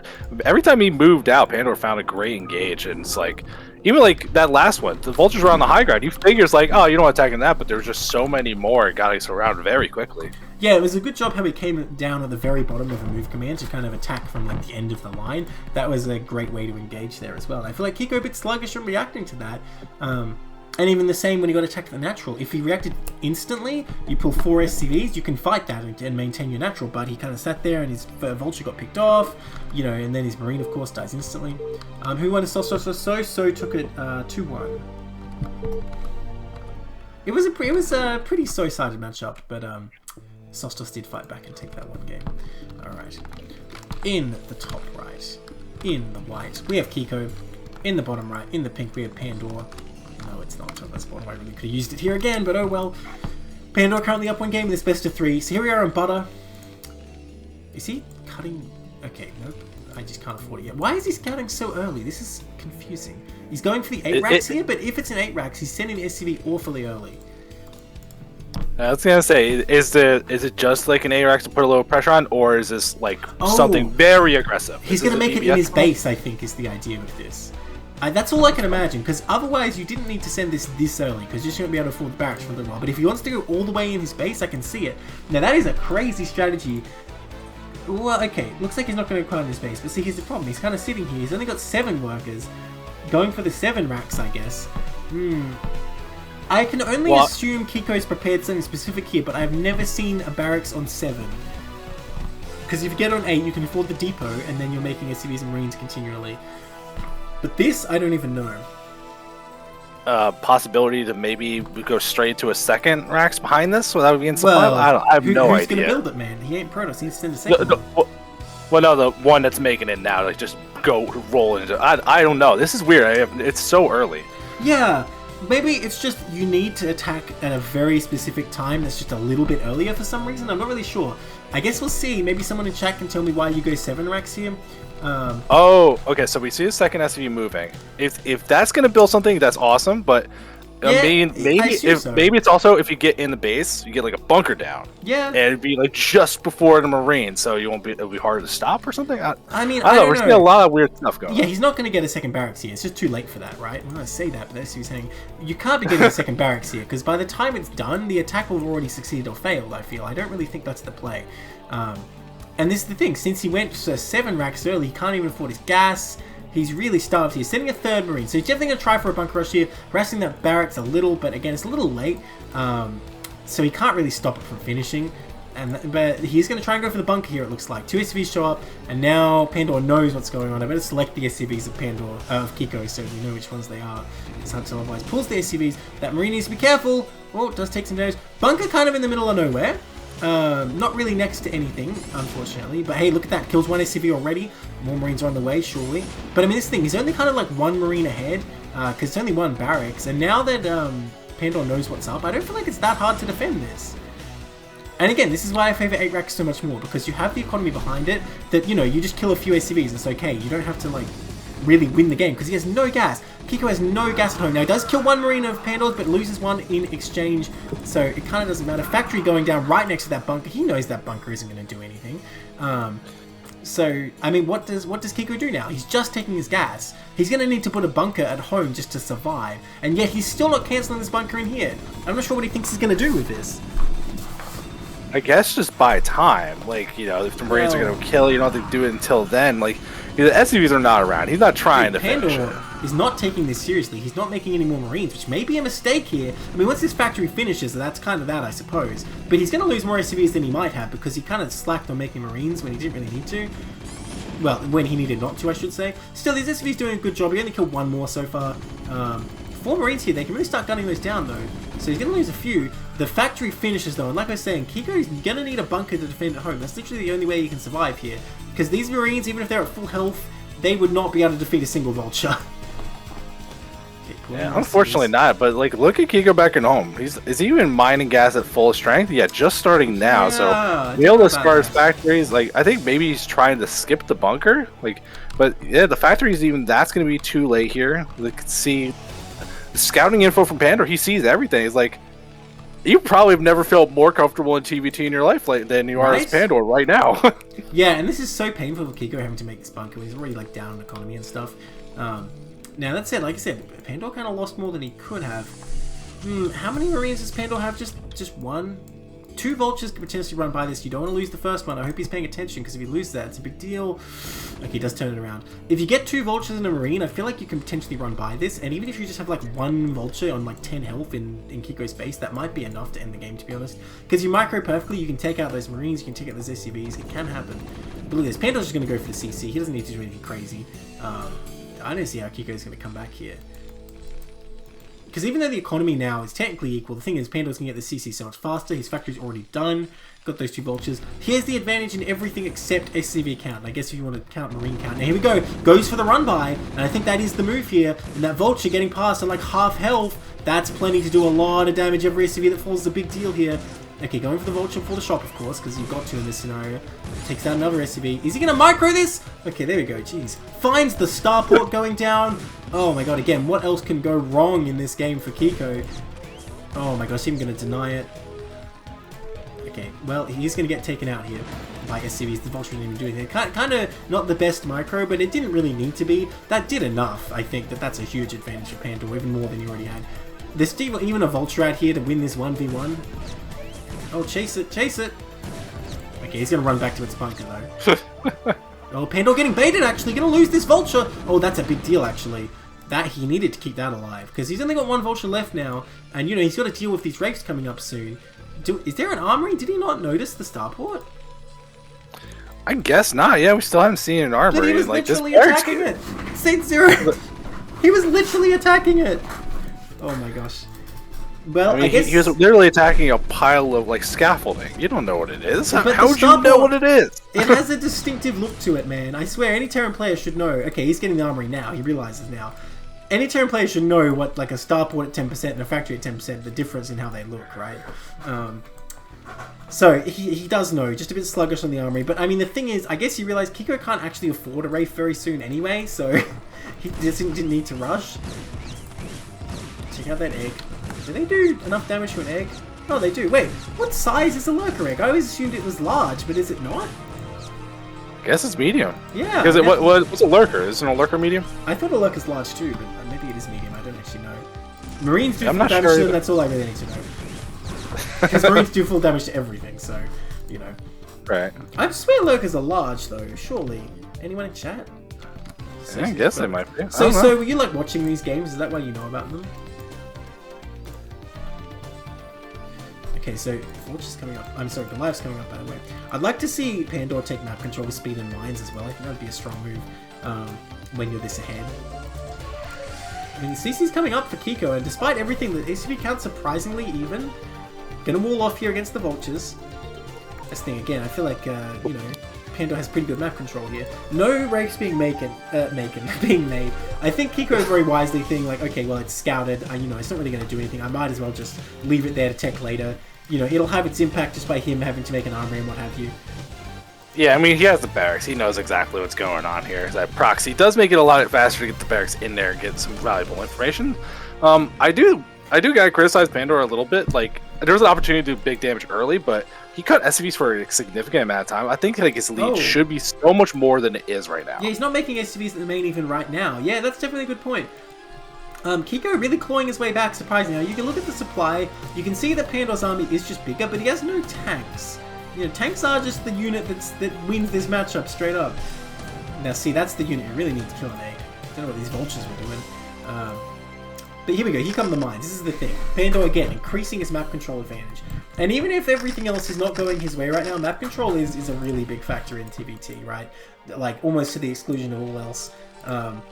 If he just maintains that, then all these other ways that Kiko's coming back might not matter that much. Now, a control tower got made. A dropship could definitely be strong here. And we see Pandora even already laying some mines to try and catch that coming across. Because he knows full well our starport's already been made. More vultures coming out. Where are the tanks for Pandora? Is he going to make tanks anytime? That's what I'm wondering. I'm not sure. Maybe overestimating how much impact that starport's going to have, but he's going back up to 5 factories again, and I feel like we know everything, but I feel like there could be an opportunity. This barracks should see what's going on. Like, you're not seeing a lot of units. I think a faster third base might have been a better move. Saetzero, I can tell you are not a TVT expert. Oh? Many a player has made that mistake. Even when you feel you're really ahead, if you go for that fast third and your opponent goes 5 factories, you're probably going to hold the third and have the economy, but you will lose map control. And even if you have more units, the problem is to regain map control, you have to be so inefficient, it's not even worth it having an extra base a lot of the time. But you're saying if your opponent's going to go 5 factories, he has the barracks in the main. He knows it's 3, and it was 2 for most of the time. Well, the point is, it'll end up being, you know, 5 before you have 5. If you're building a CC, then that gives them time to build their own 2. Or in this case, turns out it's going to be...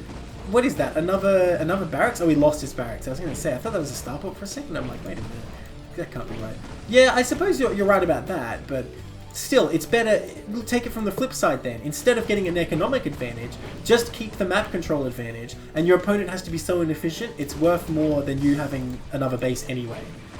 Either way you look at it, I think 5-fac is the correct play here, and in almost all TVT games it is. If you had like way more mines and way more vultures out, I would say maybe...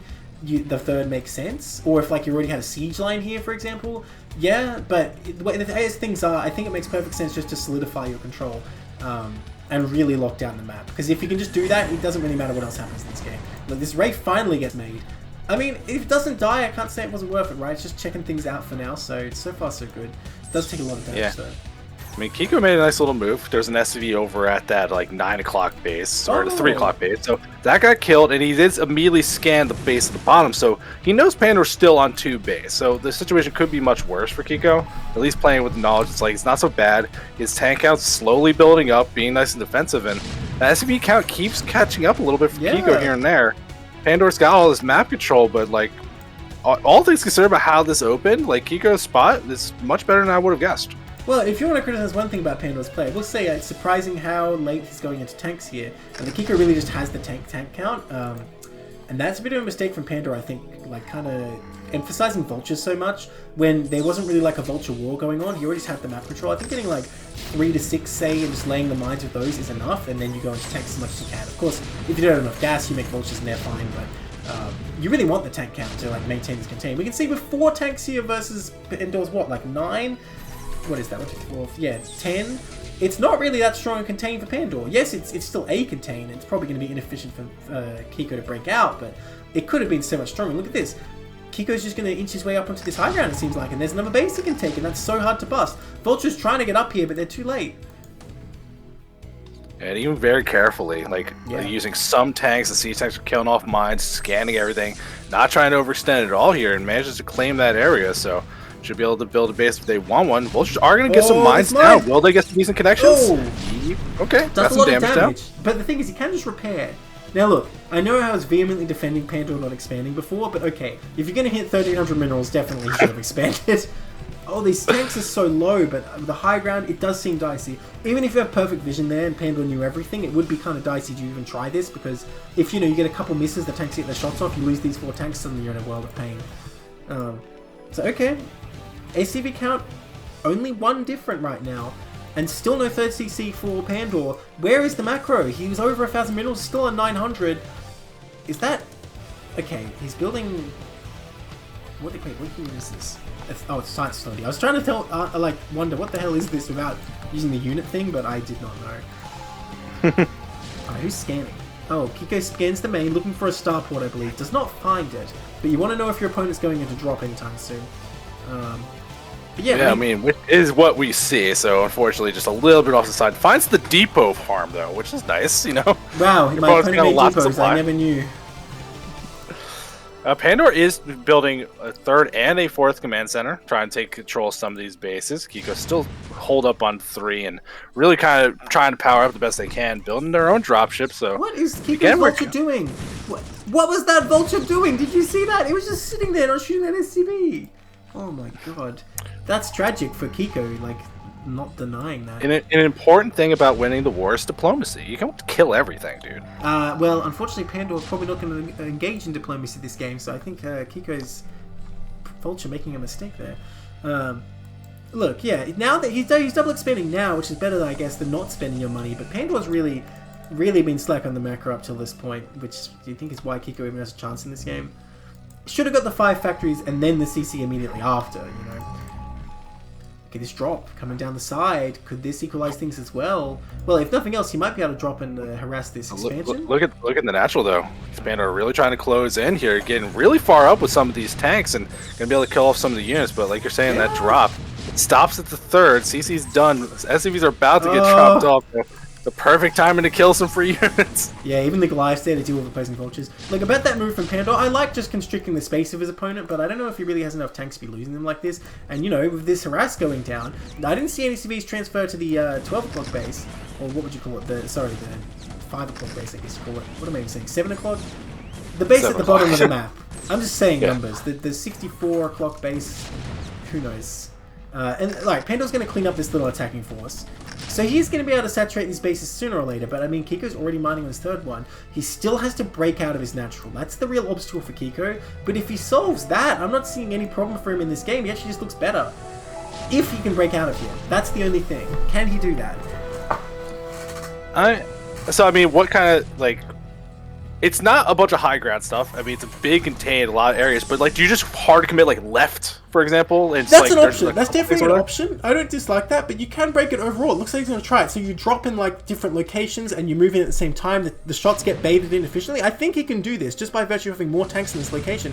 Well, he needs to move forward in a coordinated manner, though. Then again, maybe it's enough. Well, we see that's kind of like a draw. He drops and everything blows up for both players. If you moved left with everything at the same time, he could take this location, but he's kind of just sitting back and waiting for Pandora to reclaim it. Bit sloppy by Kiko.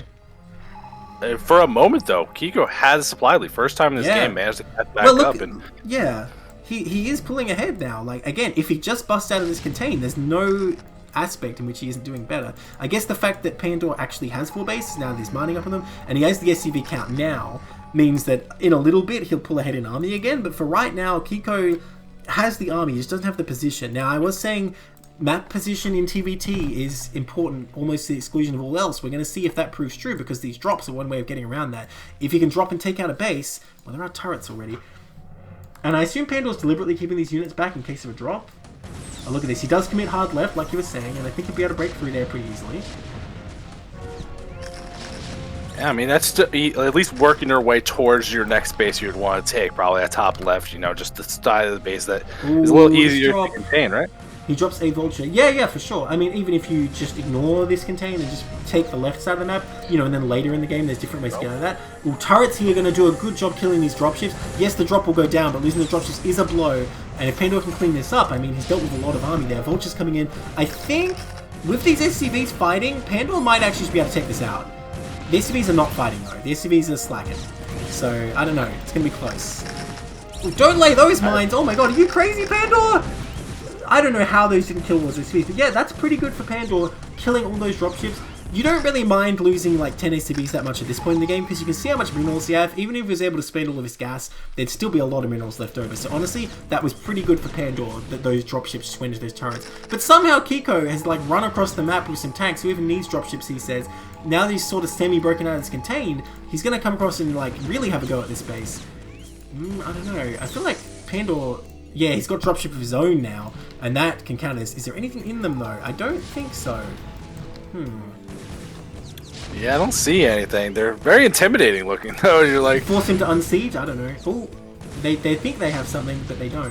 Did they just pick up that vulture? Oh my god, the hot lift. That's crazy. He needs to do something about this, though. Honestly, I know I was kind of praising Kiko before, like, oh, he's going to come back here, but I feel like he's really not capitalized on the fact that he could have broken this contain. Now he's going to move down, but he's waited a long time to take control back on the map, and like using this distraction is all well and good. Oh man, I really hope he doesn't lose that CC. Are you going to lift that? All these mines though, look at these mines! Oh, he scans just in time, that was clutch. Okay, seriously, the CC though, you got to repair that! Don't let it die! Oh my god, this CC is going to die.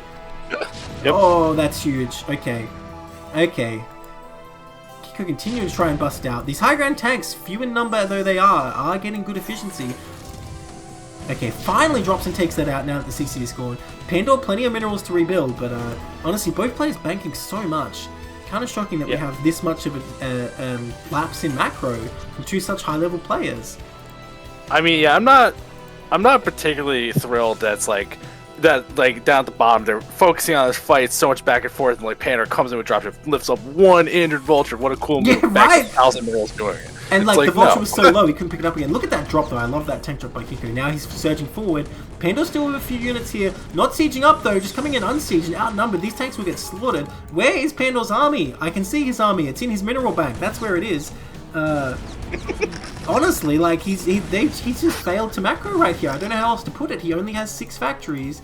And he has so much minerals and gas, and that's why, like, Kiko, with 2,000 minerals and, like, 7 factories, 7th one coming up, just has a little bit more. Yeah, I mean, Kiko, though, it's well they're doing to come back here, drill through the middle, kind of get some ground claimed. They haven't taken that next base. Well, Pandor's making 2 CCs right now, so that's like the force they were kind of missing from Kiko, but they're definitely... From the beginning, like they've been putting themselves in a weird spot, doing a great job trying to get back in here. Pandor was holding the left direction, stopping Kiko from taking the bases. What is going on right now with these SCVs? Oh my god. The thing is, well, you know what? Pandor had 79 SCVs, so maybe that was fine. Oh my god. Brutal damage from these tanks of Pandor right now, annihilating Kiko's push here. Well, Kiko cannot push forward anymore now. Dropships of Pandor. Do they have anything in them this time? I don't think they do. I think he has more dropships than tank right now. I was going to say, the reason Kiko can't expand is because those tanks to the left were holding him off, but Pandor unsieged and moved them in, thinking he can maybe cut off reinforcements there, and they all got annihilated. So now Kiko can expand for sure. Will he send the workers to do it? That's the question. Okay, he's loading up some stuff in these dropships. I guess he wants to take out this contain. But Kiko has most of the map right now. Once again, this 7 o'clock base getting hit. Oh, even a tank sneaks down there. GG, Pandor taps out. I think he knows he's under too much pressure with Kiko holding too much of the map. I mean, you could say it's a little bit of an early GG, but I think it was definitely true that Kiko had the advantage there. I think that's definitely an early GG. That's very surprising. I mean, look, you can say he had the money in the bank, that he had plenty of like option to build another army, but at the same time, Kiko was like really in his face, hitting that base again. He had the like contained position. I mean, I don't know. Yeah, I don't disagree it was early, but it's not as bad as it looks. Let's just say that. I think Kiko's definitely winning. No, I think I'm gonna go with Sniper Pan. He was very titled. He was looking a little rough. Titled? He was tiled. I'm sorry we're laughing, but damn. Oh, that's funny. Yeah, I mean, look, it was probably aggravating kind of the way that game went after how it started. But I still maintain it's not as bad as it looks. Not as bad as it looks. It's not as bad as it looks, and I get saving the mental. You're like, this is going to be 20 minutes, and I'm already kind of getting frustrated. Like, you just get out of it. It's like a fresh restart for the next game, see how this one goes instead. Yeah, because, okay, well, let's just play into a bit more. In the top left, in the teal, we have Pandora. And the bottom left, in the orange, we have Kiko. We made it to good night. We're in game 3. This will decide this best of 3. So, what was I saying? Yeah, look, you could say, like, yeah, Pandora definitely still could have won, but, like, kind of the way the game was going, you'd expect Pandora to lose eventually, so that kind of makes sense. You're just like, okay, screw this. I'm just going to give it another go in game 3. And so here we are on good night. Now, good night is cancer for TBT, because if you take the center, you can kind of put tanks around on the sides of it, so people can't move back and forth. And also on the side bases, they have these cliffs where you can do that as well. But that's why it's kind of dropship heaven. If you get the dropships up, you can start doing a lot. So we'll see how it goes. But I feel like whichever player claims the center, they have a pretty decisive advantage if their opponent can't break with dropships somewhere. I mean, that seems pretty reasonable, but like also like some of these other bases, like these like the mineral expansions that sound like they're a nightmare to hold, like the stuff at the 3 and the 9s, like you got nice high ground to help defend, but if you're worried about dropship play or the middle, like you can't reinforce the sides. It sounds like it's very hard after your first couple bases how to expand, how to actually like distribute your army in a good way. Yeah, and that's the tricky thing, right? Like the thing is, because there's this high ground, like let me actually look at the map here so I can show people what I'm talking about. Because there's this high ground on the side here, if you're pushing towards your opponent along this low ground, the question is, do you go over here and siege up, and then your opponent just like runs around the other side and like takes the center or whatever, or do you take the center and then your opponent's just like over here taking this high ground? It's very awkward. And it's kind of just like you have to really have a lot of forces everywhere, and that makes you vulnerable as well to being attacked in any given location. So we'll see how both these players approach this. I mean, so look, I know you don't like it, okay? But hear me out. Don't you even say the B word. I'm gonna say the B word. I'm not saying early. I'm not saying like 2 base cruisers. Let's go. I'm just saying it's like you get later on with the terrain being so weird and like it's just a nightmare how to position correctly. Does it make battle cruisers more attractive a little later in the game? Well, I would say that it doesn't really depend on like you're looking at the map and thinking, I'm going to go battle cruisers. It's just that if it goes in such a way where you get locked down and you can't advance anywhere, then you make that decision. You aren't like coming into this map going like, oh, it's good night, so my ultimate plan is to go battle cruisers.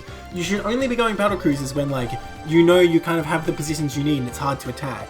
It shouldn't be like, oh, it's the 17-minute mark, time to make battle cruisers. That's just not how you think about it. Ooh, build variants. Both players getting an early factory, but Kiko keeping dudes in the gas for a longer period of time. So we'll see if that ends up being more factories early, maybe a starport. I'm thinking a starport just with, he's not mining with 3. Normally, if you get a second factory, you mine with more. And that's the thing you can do. You get a factory and then a starport, and you just put a little bit of pressure, but you still expand yourself reasonably fast. It's generally not that favored, to be honest. It's only really good if your opponent's doing something sort of aggressive, I would say. But it's not terrible. We'll see if he is actually doing that, or if that was just a slight mistake, maybe. But definitely, you can see he has 100 gas to do it. That's the thing. If you leave 1 in gas when you start your factory, you can actually afford a starport when it's finished if you just make a vulture. Now let's look at this. Kiko is sending an SCV down, going to start the CC, so no starport coming up. I think it's just a slight error that he kept in gas. Although, unless it's some kind of next level build adjustment that I don't even know about.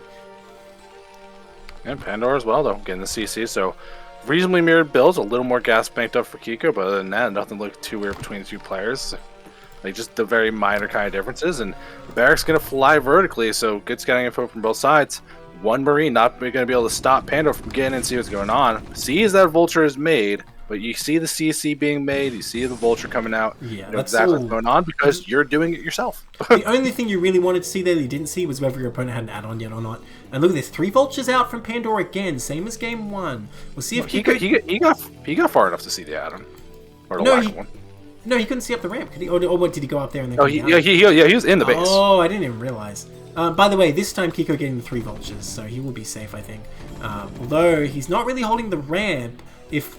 Okay, he moves up a little. I'm just thinking, if Pandor can come in and engage one of the vultures at once, maybe he can do this, but I don't think it's going to happen now. He's pulled back a little. Ooh, but Kiko...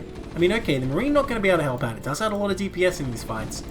Looks like when he sees that 3rd vulture, though, he just makes the decision, okay, I'm going to pull back, which makes sense. Interesting SCV split over here at the back of the minerals, but okay.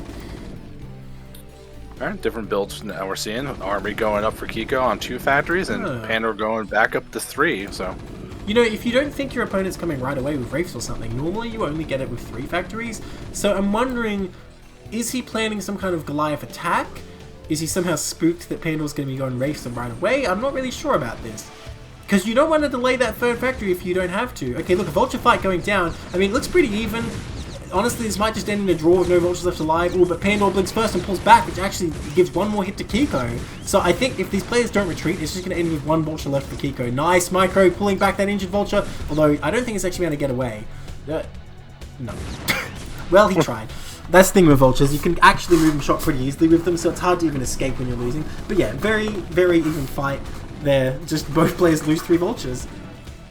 Both players shooting their opponent's Pandor's already taking very significant damage, and you can see adding on the factories now, but is he going to be able to get to the 5 he's been favoring in these games before it's too late? Well, it is going to be Goliaths, by the way, so it was intentional. He's going straight into Goliaths here, so Kiko's going to come across and attack, and when all you have is vultures, they're really not that good against Goliaths. You have to lay mines in a very dense pattern to really get Goliaths as well.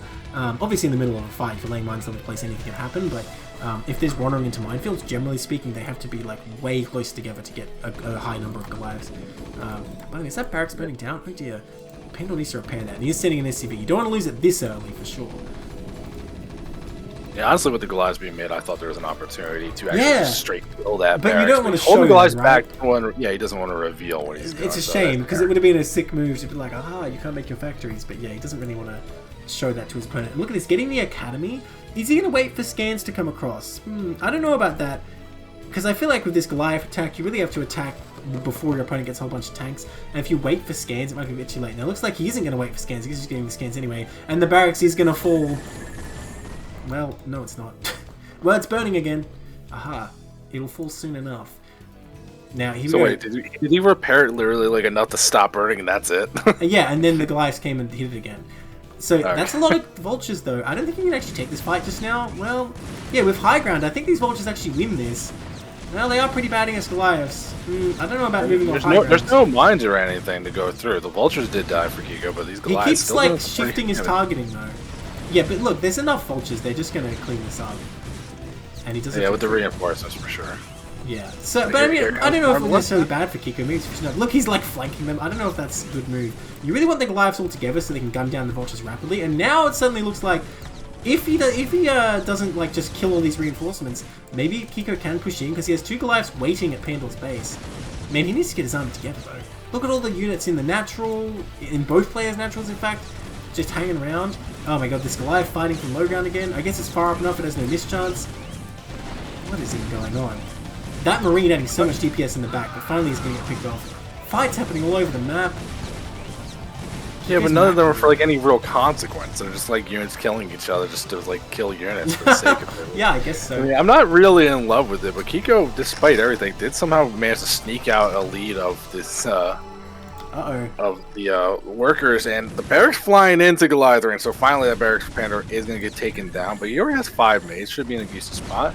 Goliaths up here should be trapped finally. Oh, the mines. Okay, they're pretty good for Kiko in the end. Yeah. Yeah, that hurt more than else. You always tell me mines are nobody's friend. That's probably the truest in TBT. Oh, wow. Okay.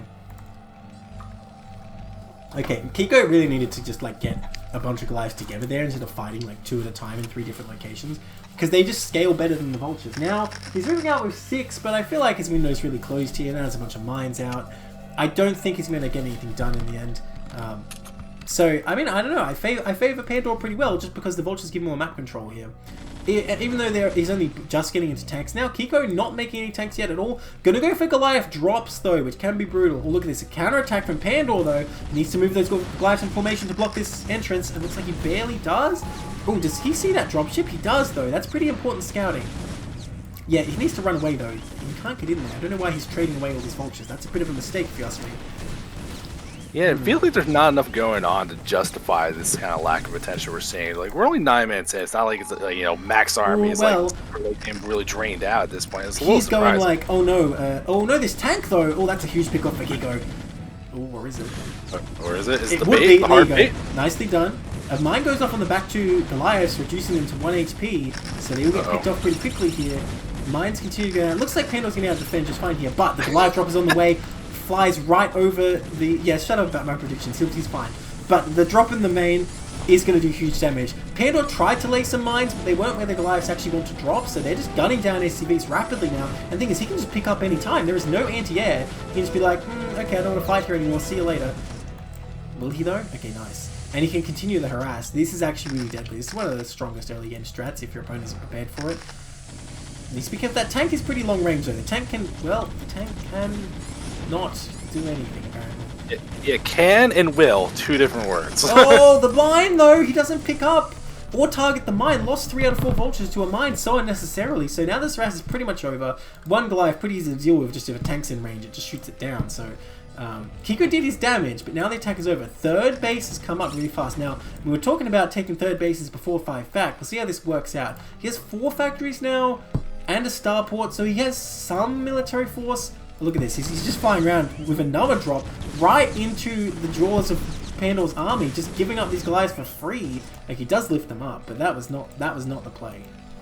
That is not. Alright, so we were talking about the third base before, but I like it a lot more for Kiko. He's being aggressive with the harassment, keeping the opponent back, but I think if you're going to get this base down to 6, you have the ramp to defend it, but you saw how easy it looks like it could be if Pandor wants to contain you in your base. I think trying to establish this early might actually be a better play on this map compared to like a polyport. Well, you say that, but Saetzero, do you see the problem with this now?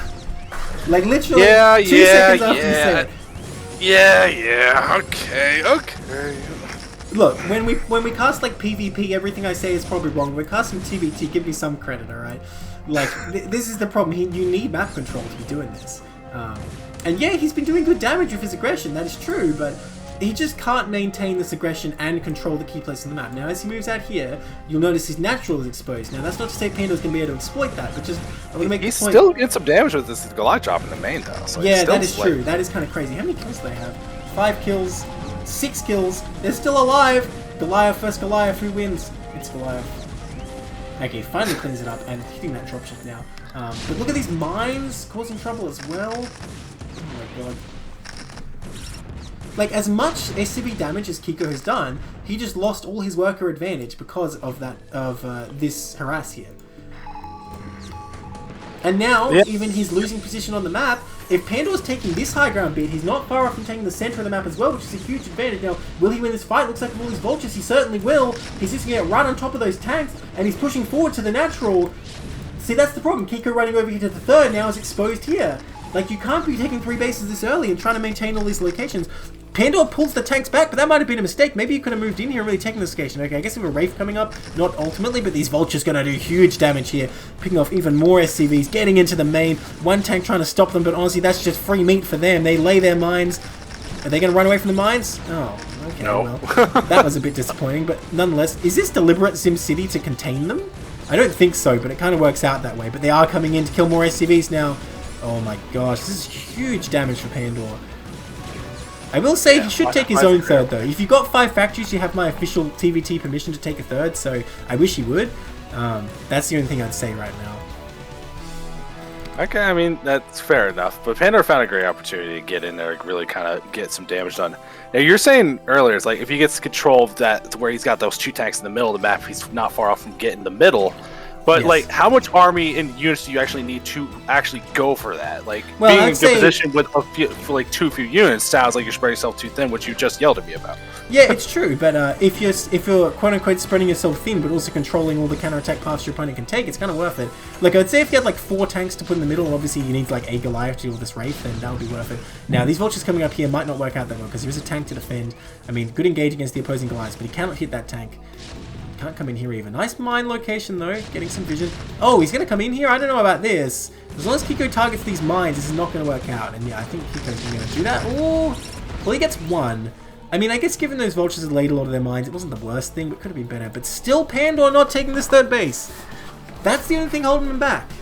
If he had the 3rd CC done right now, I'd really be loving his position. But as it stands, it's not even started. These vultures are gonna come up and kill this SCV in a minute. Oh dear.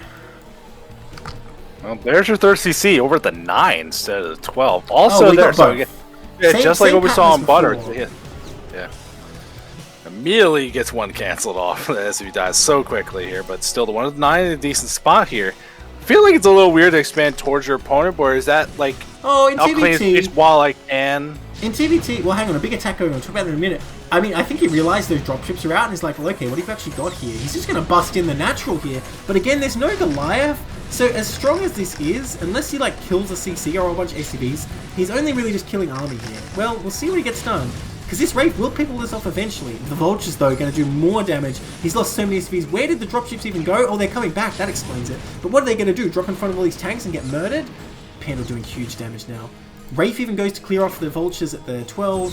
Pandor's looking really dominant in this game. I mean, he might be on the verge of victory here. This Wraith really doing its work, keeping him in the game. Oh, and the drops come in. Okay, so we will clean this up. Yeah, I mean, still, Pandor's a situation looking good. Finally took the base you want, but a massive amount of damage to the economy for Kiko. And he's been putting pressure on pretty consistently as we go through. Like, that 6 o'clock base held on literally just by hopes and dreams. It has 1 tank and a Goliath. Like, that's not actually defended, but it's getting enough done here. Mind even getting some extra kills after the fact, but Yeah. the supplies are still both sub 100. A lot of workers for Pandor, but these attacks, like, both sides are trading aggressively so into each other. It's like, you're doing great damage, but these players have been building up banks in the games previous to series. Like, doing economic damage, at what point does it really matter if you're not actually using it to further your own game? Did you see that scan? He knows there's SCVs there. He knows about 3 o'clock. There's a tank there, which is kind of barely enough, depending how the engagement goes. Oh, here we go, picking off some SCVs.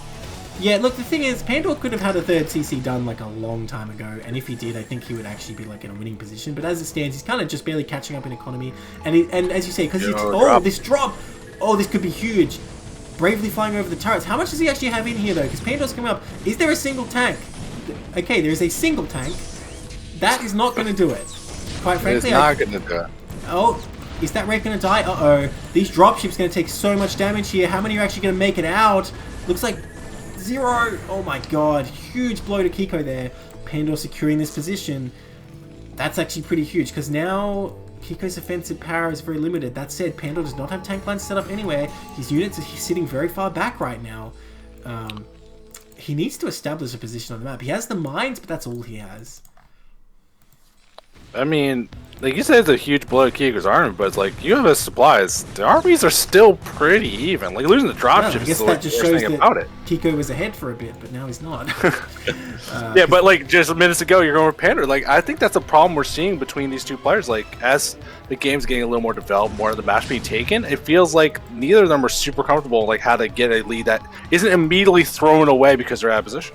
Well, this is something you'll notice with higher level TVT players, I'm talking like A rank, is that they won't go for these aggressive attacks all the time. They'll just take their position on the map and just reinforce it forever until the game ends. Like, this position Pandor had where he was like, you know, to the right of the 9 o'clock, you know, if he held and reinforced that position, it's probably strong enough that you take the center and then like you don't even really care if you're not killing him right away. But he went for these attacks which kind of looked good, but yeah, Kiko was able to clean them up well enough, and that kind of gave him a way to get back out on the map. And now the center is wide open for taking. I'm waiting for someone to take it.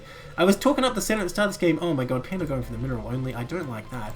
There is no reason he can't take this gas base. He just needs to put the effort in to clear those mines and like put a tank or something there and he'd be fine. So I do not approve this mineral only whatsoever. I'm quite angry at Pandor. If he was on my team, I'd give him a stone talking to. Look at this. Panda up on the high ground here, though. That move I do like. Okay, he's immediately won my favor back. Finally taking the middle here. Needs to move forward a bit with it, but that's a good position.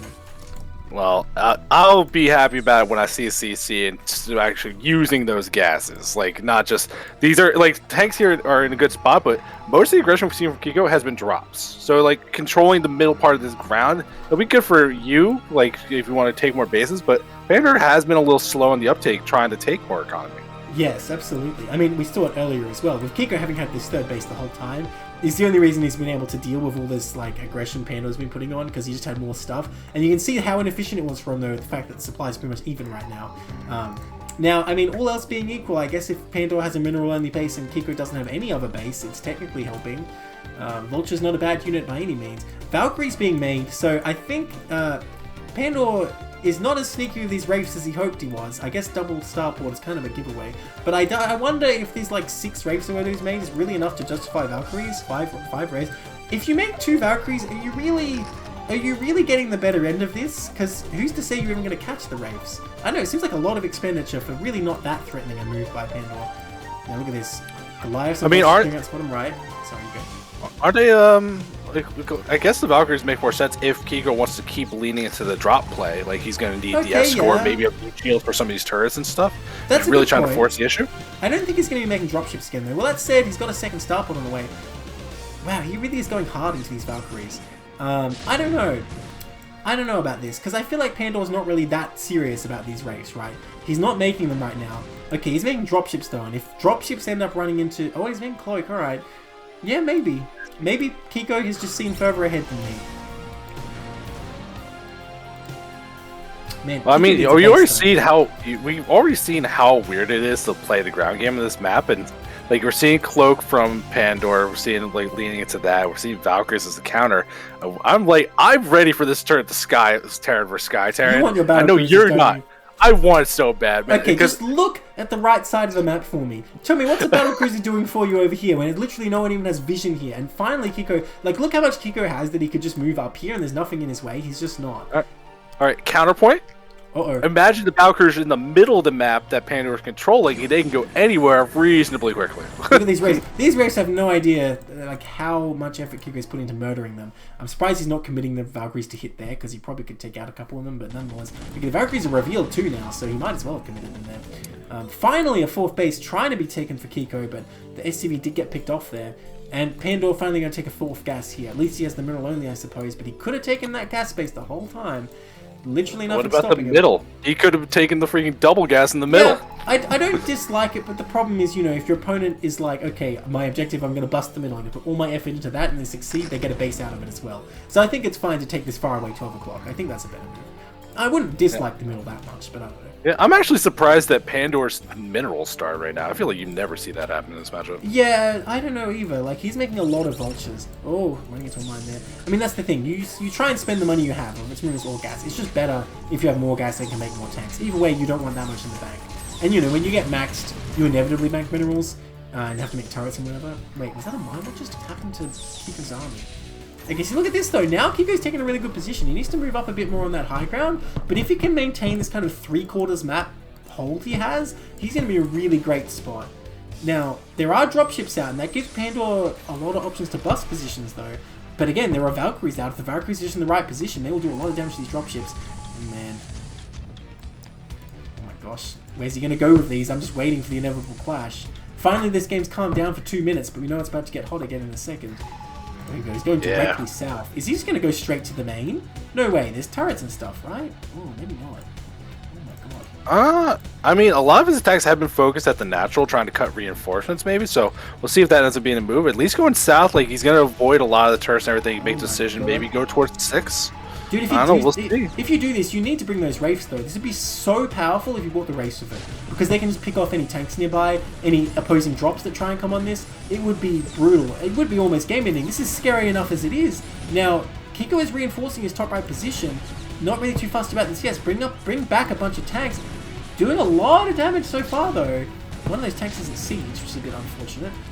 Again, imagine you had these Wraiths here, just harassing these tanks on the low ground. How brutal this would be. And as it stands, the Wraiths kind of just AFK, not really doing anything in the top right of the map. Oh, attack coming in from Kiko though. He's like, alright, if you're dropping me, where's the rest of your army? I'm going to bust through and take out this 12 o'clock. It looks like he will be able to do it. Vultures alone not going to be able to hold this off. But the damage is continuing in Kiko's main. I mean, ultimately, the main is worth more than this 4th base. These 3 tanks on high ground are going to get some value here, but I don't think it's going to be enough. Where are Pandor's reinforcements? Once again, the macro falling off. He's got so much money in the bank. As these units rampage towards 4th, only 3 tanks left in the main for Kiko, which is enough. They'll get cleaned up eventually, but they've done so much damage. Oh my god. These players are tearing each other apart. Looks like Kiko's momentum barely going to carry him into the 4th here, but with only 2 tanks, I think the SUVs could probably even clean this up. In fact, the Wraiths are ready. Finally, they're going to pull the trigger, and they're going to clean up that attack, while the damage continues in Kiko's main.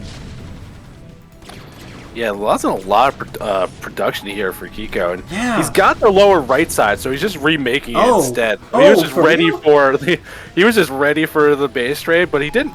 I don't think he got the damage done to justify the Valkyries finally killing these Wraiths, and the dropships too. Is there anything in those? Oh my god! Don't just stand there. No. They were just standing still. Oh my god! One more volley. One more volley. Oh, I think that does it. I think that kills all of them. Nope, not quite. No, why'd you say that, man? So 4 close. lives because you said it. But Kiko's able to reclaim this position now. Oh, the mines! He's gonna kill this 4th dude. But he did take the center like you're talking about. At the same time, the 3 o'clock being built, and these units still in the main for Pandor. How many kills these things have? 2 kills, 1 kill, 1 kill. Okay, not that many. 1 kill, 6 kills, 11 kills. Man, Kiko's just given up on the main. I would say this is a very steep hill to climb to rebuild all this stuff, and you can see the supply difference because he spent so much money on that.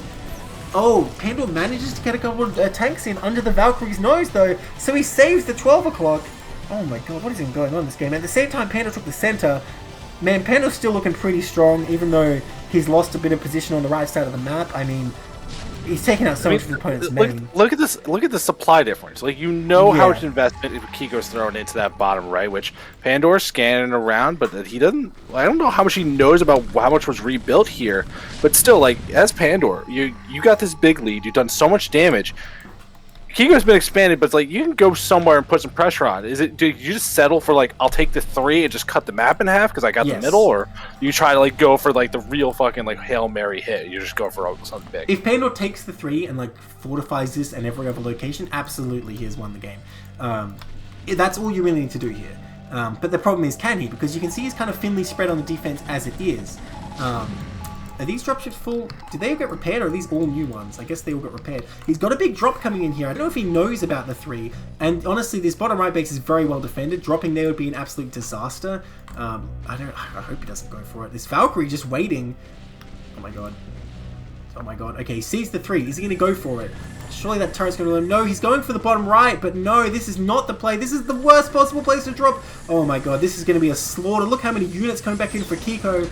Oh, he sieges up, so he's going to do some damage. Honestly, it looks better than I thought it would, coming right in on the edge there. Kiko will be able to clean this up, but he will take some damage, and, you know, given the difference in economy, maybe it's not that bad for Pandor, but he will maintain this base, and he does have plenty more forces at 3 o'clock, though, so you know what? Never mind my naysaying. I guess Pandor's doing pretty well. Yeah, I mean, he's still up a tremendous amount of supply. I think Pandor's, like, thoughts, like, don't well, that attack the of the main... Why would you fight them? They're just sitting here. Oh, my god. Okay, but he does take out that base. Yeah, I think Pandor, just the main that dropped, did so much damage there. It's like, well, if you rebuild your stuff, it's going to work again, but unfortunately the defense is there this time. But yeah, he took out the 3. Like, you got bases over on the left side that are mined down, basically useless. That 6 is about to mine out because how early it was taken. Yeah. And now Pandor, if he could just control that horizontal line that cuts through the middle of the map, like, yeah, the situation's looking really good here, and I don't know what Kiko's going to do to come back, because, like, you're going to need so much time to build up your army, and your opponent could just, like, scan, see what you're doing. It's like, they're going to be completely ready for you. At this point, we haven't even really talked about it, but upgrade-wise, like, they're both at the point they need to be. They both got +2 weapons, or above. Right? Okay, so, fair enough. Yeah, +3 isn't really that big a deal compared to +2. I mean, it helps, but +2 obviously the main one. Unless you're, like, fighting air units. Well, you got your wish. We have a physics lab coming up, and you know, you knew I was going to say it, but I don't like it. Because it's 28 minutes in. It's late enough. I'm trying to tell you, man. I'm trying to tell you and every other Terran. It is not the point in the game that decides when you should be going battle cruise. Because look, he doesn't have enough units to maintain his locations from ground attacks. You need to worry about that first. And look, he's not going to be able to take this base because of it. Like, even though Kiko has so much less, he's able to make these attacks because, I mean, okay, to be fair, Pandor has plenty of money he hasn't even spent, but if he'd spend it on ground units, maybe he could fortify this anyway. This drop, I don't think is going to quite work out here. I mean, he takes out some of the tanks, but I don't think it's really enough to make that drop worth it. I don't know, maybe, with the amount he's ahead in supply, but still. I feel like if Pandor invested in locking everything down on the ground, then go the battle cruisers, it would be unstoppable. But as it is, he's kind of giving Kiko some ways to like move across the map here like this. I'm very concerned about, as we go through this game though, Pandor's position is obviously great, right? But remember how great it looked in Butter 2, right? Like his position looked... There's no way Kiko can come back with like this bottom right like budget base. Come on. There's no way. I'm just saying, like, does Pandor have the patience to just be like, I'm golden, I don't have to do anything? Or does he get impatient? Does he keep trying to force issues that or is he going to make battle cruisers? Yeah. That's the question. Oh, shut up. Well, shut up, I mean, if he loses the game, man. If he loses the game. Now, another drop coming If he loses because of the battle cruisers. Well, I mean, how else is he going to lose? Now, again, this drop, I'm kind of questioning. Wouldn't it be better to just siege up on the high ground rather than just going for the trade there? Like, again, I feel like he just really needs to lock down the positions he has, not worry so much about advancing for new ones. I mean, yeah, you're losing this gas, but I mean, you can always mine the other one. It's not like you were using it. Like, and he's got this other base he's hardly even using as well. That drop is exactly the concern I have about Pandor as we get later in the game. It's like, that was grossly inefficient, right? Yeah, but he's just like, well, I'm ahead, so it doesn't matter. Like, no, it matters. Like, you can't think it doesn't matter. That's when you get in trouble. Yeah, and honestly, been very complacent about taking more bases. Not trying to bust through on the top right here and take more. Not really mining from this 3 o'clock.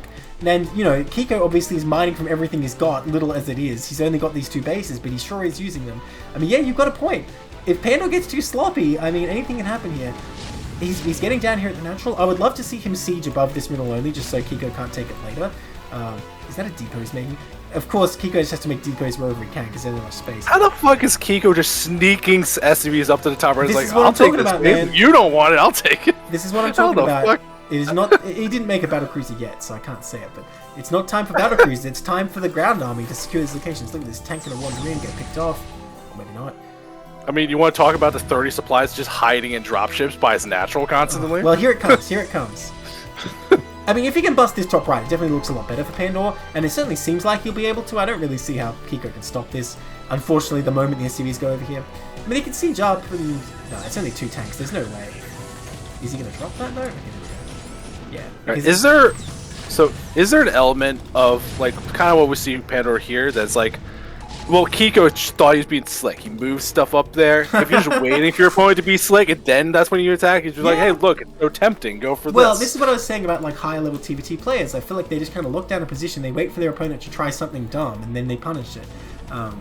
You know, which is, I don't think is really what we saw here with Pandor. I think was coming here anyway. It just happened to be the same time these series came up here. But you can see how good this looks for Pandor now, that he's just like shut down his opponent's move. And yeah, I'm starting to wonder, where can Kiko really go from here? Yeah, I don't think Pandor's really been locking this down, but at the same time, Kiko doesn't really have much energy left here. Like, what is it? Pandor's production was completely empty for 27 seconds. I was staring at it. Good lord. Well, he's more or less maxed now though, and now that he has tanks over on this right side, I'm feeling a lot better about this for him. And you know what? I'll say it now would be the time for battle cruisers, as long as he gets his tanks in the right position. He's starting to do. He just needs to move his tanks up, siege them a bit, make some more turrets, and then yes, it's the time for battle cruisers. Because he just needs to start picking away at Kiko. Again though, I don't think he should be trying to move forward and harass these tanks at all. I think he should just make sure he holds this middle, make sure Kiko can't take it, and he should be golden. Finally taking a base in the top right here. Not mining at all from this 3 o'clock really, except the gas. I'd love if he could get some SCVs over there. He's got plenty sitting here at the 9 o'clock.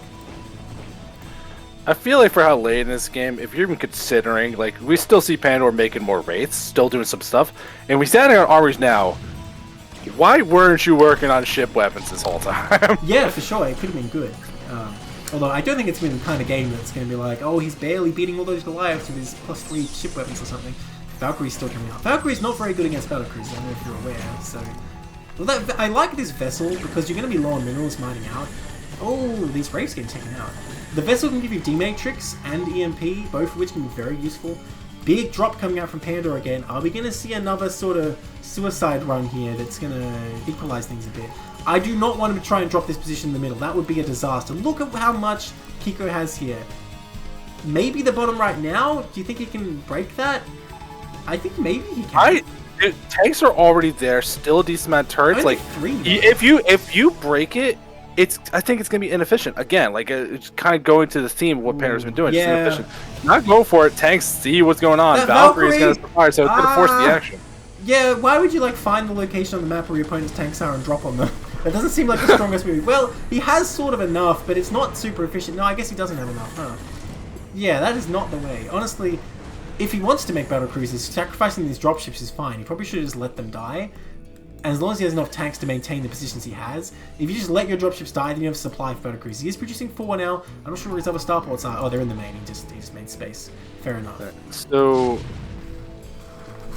I know like it's getting super late game, right? It's maybe mean territory, but especially this middle base. Is there any value in attempting to go nukes? Just for like this middle base, just to kind of open up space. I can It'd speak be from hard to personal fucking find. experience. I've tried it, and my opponent went battle cruisers, and like lockdown is pretty good, but it just seems like the battle cruisers are just better. You know, it's not like the nukes are bad, but in any scenario where it's like, oh, I have time to go nukes now, you could also have gone battle cruiser, and it just seems stronger. The only thing I would say is, like, if your opponent doesn't expect it and you suddenly come out with lockdown and you lock down all their BCs, maybe you can sneak a win that way, but that's pretty far-fetched. Well, I'm just thinking also just like supply-wise, battle cruisers eat up a lot pretty quickly. They do. Like a couple ghosts and like a nuke, like you know, a you'll nuke have takes lockdown, supply, like right? So that is. But yeah, but like you need a nuke. Like you don't need like 20 nukes. Look at this. Kiko's going to try and bust through here. And, you know, Pandor just reinforcing now. Might be just in time. I mean, the high ground tank's going to participate in this. Looks like Pandor, I don't know, he has a second line all the way back here, so I think he's going to be able to hold here. Unfortunately, the low ground tanks from Kiko is still doing a lot. It's just not quite enough, I feel like, for Kiko to break through. I like the move, but I don't think he's going to be able to pull it off, especially with these high ground tanks all the way back here. Man, he needs to throw these dropships away, man. He was giving up tanks before for supply. So that's why I'm questioning he's keeping these dropships. He sacrificed like 3 tanks. Well, you know, this is actually a good thing for Pandor, believe it or not. Because he has 76 SCVs. He has a lot of SCVs. That's what I thought would have been the first thing to go. Just throw the boys out of base. Yeah. Alright, now 4 BCs are out. And you know what? Kiko might just GG when he sees these because I don't know what counterplay he really has. He can't afford enough Dolife really to move forward in bus positions. In fact, he wasn't even using the BCs. It's just the tanks are doing the damage. I don't know if you researched Yamada yet or what. You can try an EMP, but you're never going to keep them. Yes, he did. Yes, he did. Oh, okay. You can try an EMP, but you're never going to keep the BCs off Yamatos forever like that. And as you can see, they can just shoot the tanks with their pew-pew guns. It doesn't really matter. In fact, there isn't even enough anti-air here. Don't even worry about the Valkyries. Like, they can kill that Goliath. Oh, the D-Matrix on the single Goliath? I don't think that's really going to make the difference here. It just runs away. Yeah, I feel like these battle cruisers still take this. Well, more Goliaths coming up. They have to retreat now, but as you can see, the tank cover here, it's not really an issue. And Pandor just reclaims this location that Kiko spent so much of his money trying to take. I really wish Kiko would try and take this mirror only somehow. Oh, look at that. Using the vision advantage as well. I mean, imagine he's trying to nuke here, how problematic it would be compared to just these flying tanks that do so much damage. Well, no, I was thinking from Kiko's side. Yeah. Again, though, I don't feel like it really has enough. Because you need a lot of Goliaths to back it up. That's the issue. And you don't have enough gas here. He's only mining 2 gas plus 1 depleted. Well, he did take this mineral only in the end, by the way. And Pandor still has this couple units down there in his old main. But, like, so... Pandor obviously has this giant bank, right? He's going Valkyries, a nice strong unit, but... Like, Kiko was down 90 supply. He is slowly catching up. If he can find one way through, get a base somewhere, like, it's not going to be too bad. We're getting a little drop at the top side on these siege tanks. So, you know, again, Kiko finding the value, but Pandor finally has the Valkyries. I think next round paid. Yeah, and he's going to kill these tanks, and if he takes this position, I mean, look, Kiko has so much back here. I'm not really sure why he didn't reinforce until now. Here he comes. Pandor does not want to lose all his BCs. He needs to pull those back. Oh, he loses one. Where are the others? Oh, they're coming. Yeah, they're on the way. They're slow. Yeah, he just needs to siege all this stuff up. He's still being too aggressive with these tanks. He needs to siege to protect his tanks from Goliaths and just slowly chip away with Yamato, and that's all you have to do to win the game. I mean, there's a Yamato. There you go. That dropship's definitely a value target as well. But if he just stays back defensive, I'd feel way better about it. I mean, even as you can see, Kiko can't really do anything, even as kind of sloppy as Pandor's playing this. These Goliaths doing some damage, but again, is this even a bad thing for Pandor with how many SCVs he has? I really wish he'd take this natural. There's no reason he shouldn't by now. And yeah, the battlecruiser count's getting out of control. I think... Well, okay, more Goliaths come up. Again, just barely holding on for Kiko. Takes out that force up there. Again, I don't like this though. He should just be sitting back on the tanks, chipping away. There's no need to go so crazy with this, because this is the only way Kiko can really stay in this game, is if you keep losing battle cruisers like this. Okay, pulls back now. Gonna go forward for Yamato's, I assume, or what is he doing? Man, you know, killing a tank's all well and good. Not caring. A battle cruiser is worth a lot more than a tank, I will say that. Okay, the tank's coming in for Pandor. Did he lose 2 BCs there? Yeah, he's down to 4. He should have had 8. Like, remember what I was saying about inefficient trades and Pandor not really caring? Well, at the end of the day, maybe it's correct, because I mean, it still seems like he's going to win this game. It's just making me nervous, you know? You know, you can say it's Pandor's game to lose, and you're kind of looking at some of these plays like, okay, I guess Kiko has no money, but you got to be a bit careful, you know? Butter was Pandor's game to lose too. Let's be real. Yeah. If you scan Yamato, like, cloak goes cloak for the Yamato golf, does it hit? Yes, it absolutely hits. Once you cast Yamato, there's no stopping. You can freaking recall that unit across the map, I'm pretty sure. Well, actually, wait a minute. If the projectile is flying while you recall, then it will miss. But you know what I mean. It like it's the same as drop micro. You know, if you pick up something while a projectile's flying at it. But if you lose detection, the Yamato absolutely will still kill it. Okay. Neat. Also, scan lasts pretty long, so that's not even likely to happen, just FYI. But yeah, now I'm liking it more and more. Pandor's just moving up the tanks with the BCs, because you just need a couple tanks to make the Goliath so inefficient. But once again, he's not sieging up, he's just going right in there. He wants the win, he doesn't want the steady chipping away, he just wants the win now.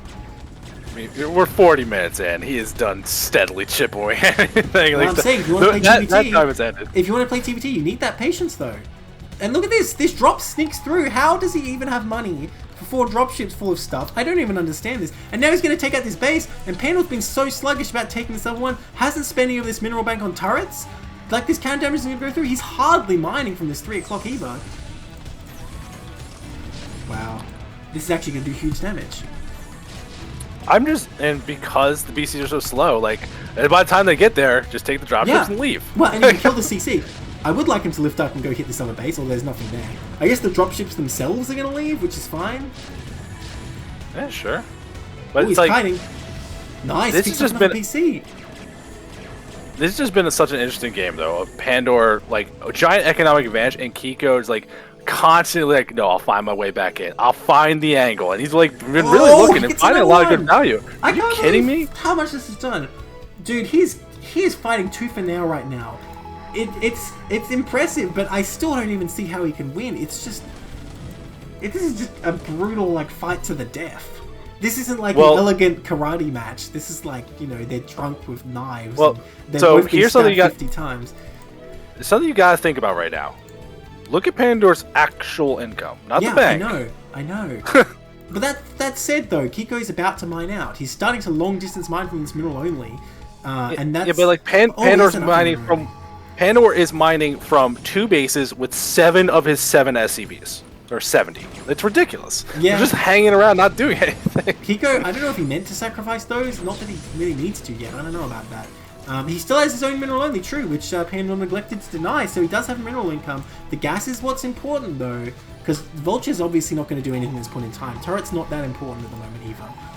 Well, I think that's why Kiko is still leaning so heavily in Goliath. As far as like balance on your income, they're probably the best memory buff for what Kiko's dealing right now. More Goliaths or more Battlecruisers are going to show up here. Pandor got 8 of them, and the upgrades are only 1/1. So remember if I was saying it's like, hey, if they were rolling through these upgrades, maybe get some ship plating, making them a little more tough. He's going in for the attack again. Once again, going for the direct attack. He does not want to Yamato. He just wants to end the game. Like, you could see he could just inch up his tanks a bit and start running away, but he doesn't want to spend energy. He's been forbidden from spending energy. Maybe he gets charged 1 mineral per energy he spends on something. I mean, he did get a couple of tanks there, so that did work out, but again, I just don't like the kind of risky play, taking that damage on those BCs. Okay, here come the tanks, though. Here we go. Oh, again, moving in pretty far. I mean, I feel like the mistake Pandor's making is thinking he needs to actually do something with the tanks, and all you have to do is defend the battle cruisers. Kiko lifted up with his dropships again. So oh no, maybe go for another move, but gotta be very careful about these BCs if you're saving your mana for those. Finally, some going through. Tanks going down, not the Goliaths though. Now he can take out this 3 o'clock. There's hardly anything there, but there's also hardly any mining going on right now. I mean, in the long term, don't fly dropships at the battle cruisers. Probably not a good play. Oh no, run away, run away, Kiko! I wish you'd Yamato those as well. That'd be pretty sick. Oh yeah, I would immediately. It's like, oh shit, just fucking start spamming. It's like, gotta do it.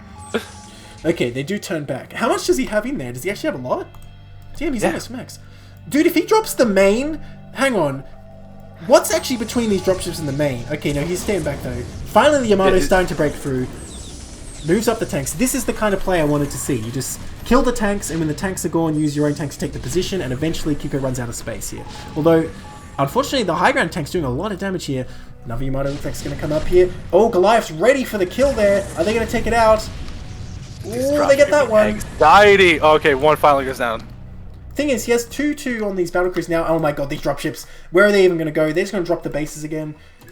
Well, you know, Kiko, I don't know if he's going to be able to do anything this time. There's enough tanks here, I think, to clean this up. And the battle cruise is already in hot pursuit. Well, maybe more like lukewarm pursuit, the speed battle cruisers move. But look at this. Pando has enough that even if it's not like a clean win, he can kind of just contest this. And I think the battle cruisers come in and clean this up. That may have been Kiko's last gasp here, but man, he's fought so hard this game. So, like, another thing to think about. Again, we got to compare this to like the butter game because there's a lot of similarities. Despite the length, I think there's a lot of similarities between the two. Pander GG'd in a bad spot. Not like he's totally lost. Ooh. Like you flip these, he would have GG'd 30 minutes ago. Yeah, you're right. So it's like, yo, if Kiko could just clause enough of this back in, like, Panda might be like, man, fuck this. Well, he's trying. He tried to break from the center there. Not quite able to do it. Again, those high ground tanks really strong. The dropships coming back. I assume they're empty at this point. Yeah, maybe the dropships themselves don't know it. He just tries to say, oh man, in the vision of the battle cruisers as they come, no. You cannot. I wish you'd Yamato these before they fly away. Come on, Yamato, you got so much energy. Okay, flying back to his defensive Kiko's formation. money is finally like draining out here. He's running on fumes. Like there's been so many good moves trying to get some kind of value here, but it's like at some point I just don't know he's gonna have enough. Another BC gonna go down here. Maybe maybe more even. Oh, taking a lot of damage. 2 more BCs fell. Oh my god. Yeah, it was 11. Now it's 9. So trying to get the value you can, but Pandora still just has so much money banked up, still going through. Working on 3-3 upgrades as well for these cruisers, so they're gonna be pretty strong. But man, like, what does Kiko do here? Like, all the attention's been on this right side. I think justifiably so. This poor CC's been floating here for so long. Oh, not even gonna give it the like single player 10 BCs Yamato 1 building. Come on.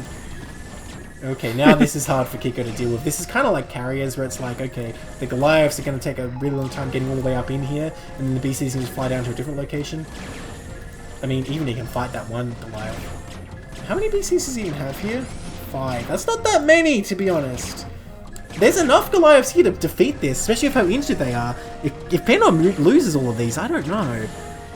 Okay, little action up at the top right, though. It's very small unit, but Kiko's still trying to drop and get something. I mean, yeah, I acknowledge the harassment's going on. Keep watching these BCs, though, because that's more impactful. Down to 4. Oh, yeah. 2 more just got produced, though. He's still producing. But yeah, killing these SCVs might be a big deal. Oh my god, target these SCVs. Well, he sort of did, but their SCV's not probes, so I guess they're fine. BC's once again going to come up here, but I wonder if these 2 Goliaths... Well, okay, not all those tanks there. I was going to say, I wonder if those 2 Goliaths can sneakily kill Ninja 1. Vultures being made... Yeah, sorry. I'll let you say something. No, that's good. No, man, this is your matchup. That's all good. Vultures finally bust through the middle, which it gets you terrain, but it's not really getting you anything worthwhile. I mean, I guess there's a gas geyser that hasn't been mined, yeah. So you can go for that. Well, the thing is, Pandor's running out of minerals more so, because he's only just taking the top right. His mineral only's finally out. These vultures are loose on the map. Who's going to stop them? I mean, they're actually going to kill a bunch of SCVs here. Once again, Kiko fighting so hard for this. Man. I wanted to win this game so bad. We have no idea how bad. Dude, I've been trying to find a way this whole time, but I mean, every move he makes is good, but yet it's just too hard. Yeah, the only thing I could think of is like maybe if there was a drop to kill the production. Yeah, that's what I was saying. Like point, at least even just the control towers. Yeah, like you were mentioning earlier. I mean, they're maybe pretty cheap, that was though. Honestly, I don't think that would be enough. If you killed like the science facility or something, I don't know. I mean, look, these vultures definitely got their money if you're considering some minerals versus minerals. They killed plenty of SCGs. Ooh, big move to get reclaim the middle. Oh, okay. Alright. Now, see, there's no minerals here, but it does give Kiko a lot more freedom of movement on the map. And the battle cruisers thrive when everything is locked down and static. So if armies are constantly moving around, you catch the battle cruisers sort of like you catch carriers, then it is actually pretty good for Kiko. So I feel like Pandor has to appreciate this threat here, has to respond to this. These vultures running around trying to lay mines everywhere because Kiko realizes he's so low on gas. He is long distance mineral mining here, so gas is still a limiting factor. There's still gas in Kiko's natural because it got killed so long ago. So maybe Kiko does want to take this middle base. I don't know. Pandor has some minerals and he's got some income. Again, hardly mining this 3.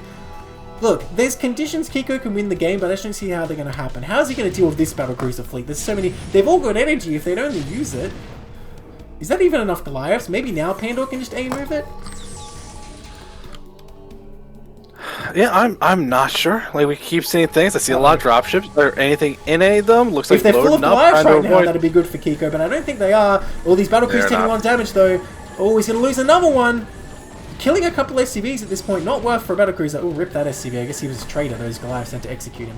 Oh, but see, here's the thing. Can he defend his main? His new main? His budget main? Oh, these tanks as well in position. Oh, getting a couple Goliath kills. Every unit's so important right now. Man, Kiko's out of gas. He is out of gas. He's got 100 left. There's one full-ass geyser that hasn't been used. These tanks! The tanks... yeah, how'd they get up there? Every time like there's just users get up here, there's a wormhole or Nidus or something, I swear. Yeah, Terranitis. Oh my god. Okay, well, that attack's over for now. Where are Kiko's tanks? He has like 1 or 2 here or there, that's all he's got left. Oh, he's loading up, that's why. Where's he gonna go now though? What is he gonna do? Is this time for the Hail Mary drop in the main? Is it time? Especially since he's taking out the sentry, he has a clearer path. Few more units being made, but the battlecruisers are coming for the kill once again. 7 battlecruisers, not overwhelming, but Kiko hardly has anything left. Where's he going to go? I want to see him go for the main or something. I just want him to go all out. He's bringing his tanks. Is he going to go for it? He's bringing some boys too. That's if he's being pulled over to the right side. Why not? They're good at fighting. Yeah, he wants to long distance mine this, but he just can't. Yeah, he's trying. He's really trying to do whatever he can here, but I don't know, it's just not going to be enough. A couple of Goliaths going to show up near these BCs. They're not being aggressive right now. That gives an opportunity for these dropships to move out. I think one of the battlecruisers might have barely seen it, but they're moving straight up to the middle of the map. The 12's not the destiny to go for. They're going to hit this top right again. Right? They are going to take out this top right, I think. I don't think there's enough here for Pandor. He's avoiding the turrets. There's only a couple tanks around. He is going to take this out, but at the same time, the battlecruiser is finally pushing forward for ultimate victory. I mean, I don't know, they're tearing each other apart once again. There's plenty of Goliaths up here to deal with any battlecruiser that comes, so this base is going to fall. Yeah, and I mean, Kiko gets an SCV up here, he can just take this base. Like, I already got the units here. Did he bring one? No, like, no, if he did. Dude, he doesn't have enough minerals. And the battlecruisers are killing his second main. I mean, I don't know. Ooh, more battlecruisers coming. It's finally too much. Like, we've been saying it for like 30 minutes, but it's like... I mean, I don't know if Kiko wants to give up, man. He's still fighting. He's kind of a champion right now. These battlecruisers are going to die, that's for sure. Every battlecruiser he kills it. Big thing, can't lose these tanks. If he loses these tanks, it's over. So he's got his little enclave here, I guess. His little... Oh no, only 1 tank left. Lifts up again. Is he going to try and come down and deal with these battlecruisers? Why is he flying right over his opponent's army? Oh, I know why. SCV transfer to the top right. No, he thought he was going to get right to the tanks. Well, I mean, while the fight's going on, they could sneak past. Maybe not. GG, Kiko finally surrenders. Oh my god, what a game. That was crazy. Honestly, Kiko, an absolute hero, fighting after losing his main, doing so much with so little. Can we give both those players a point? Like, yeah, it's a 2-2 series. Pandor wins 2-2. No, it's a tie. It's a tie. Okay. Because Pandor, like, they got in such a good spot for such a long time, right? But a lot of sloppy games, a lot of bad trading. It's like, yeah, you got the money to throw around, do whatever. But Kiko really, like, if they're in any slightly better spot in that game, like, what if it like that? Like you're saying that 6 o'clock where he's just like, oh, he's just lost controls. Like if he didn't take that, like, oh man. Well, that makes it 2-3 to Too Fat Too Furious. Pandor taking that final game and ending our cast for tonight. Man, I need some recovery time after that. That was crazy. I mean, hey, this is TVT. You won it, man. This is you. Yeah, I mean, I enjoyed it thoroughly. I don't know about the rest of you, but I think that was a really epic game and a great series, honestly. But that's it for us for today, and that's it from me for this week, because I'm not going to be there for Match of the Week tomorrow. I'm sure Saetzero and unknown extra caster will entertain you, though. Yep, there will be something tomorrow. Teams unknown, tier unknown, but it won't be tier 0, and casters unknown other than me. You know, we'll figure it out. Alright, have fun, and that's it from us. See you guys next time.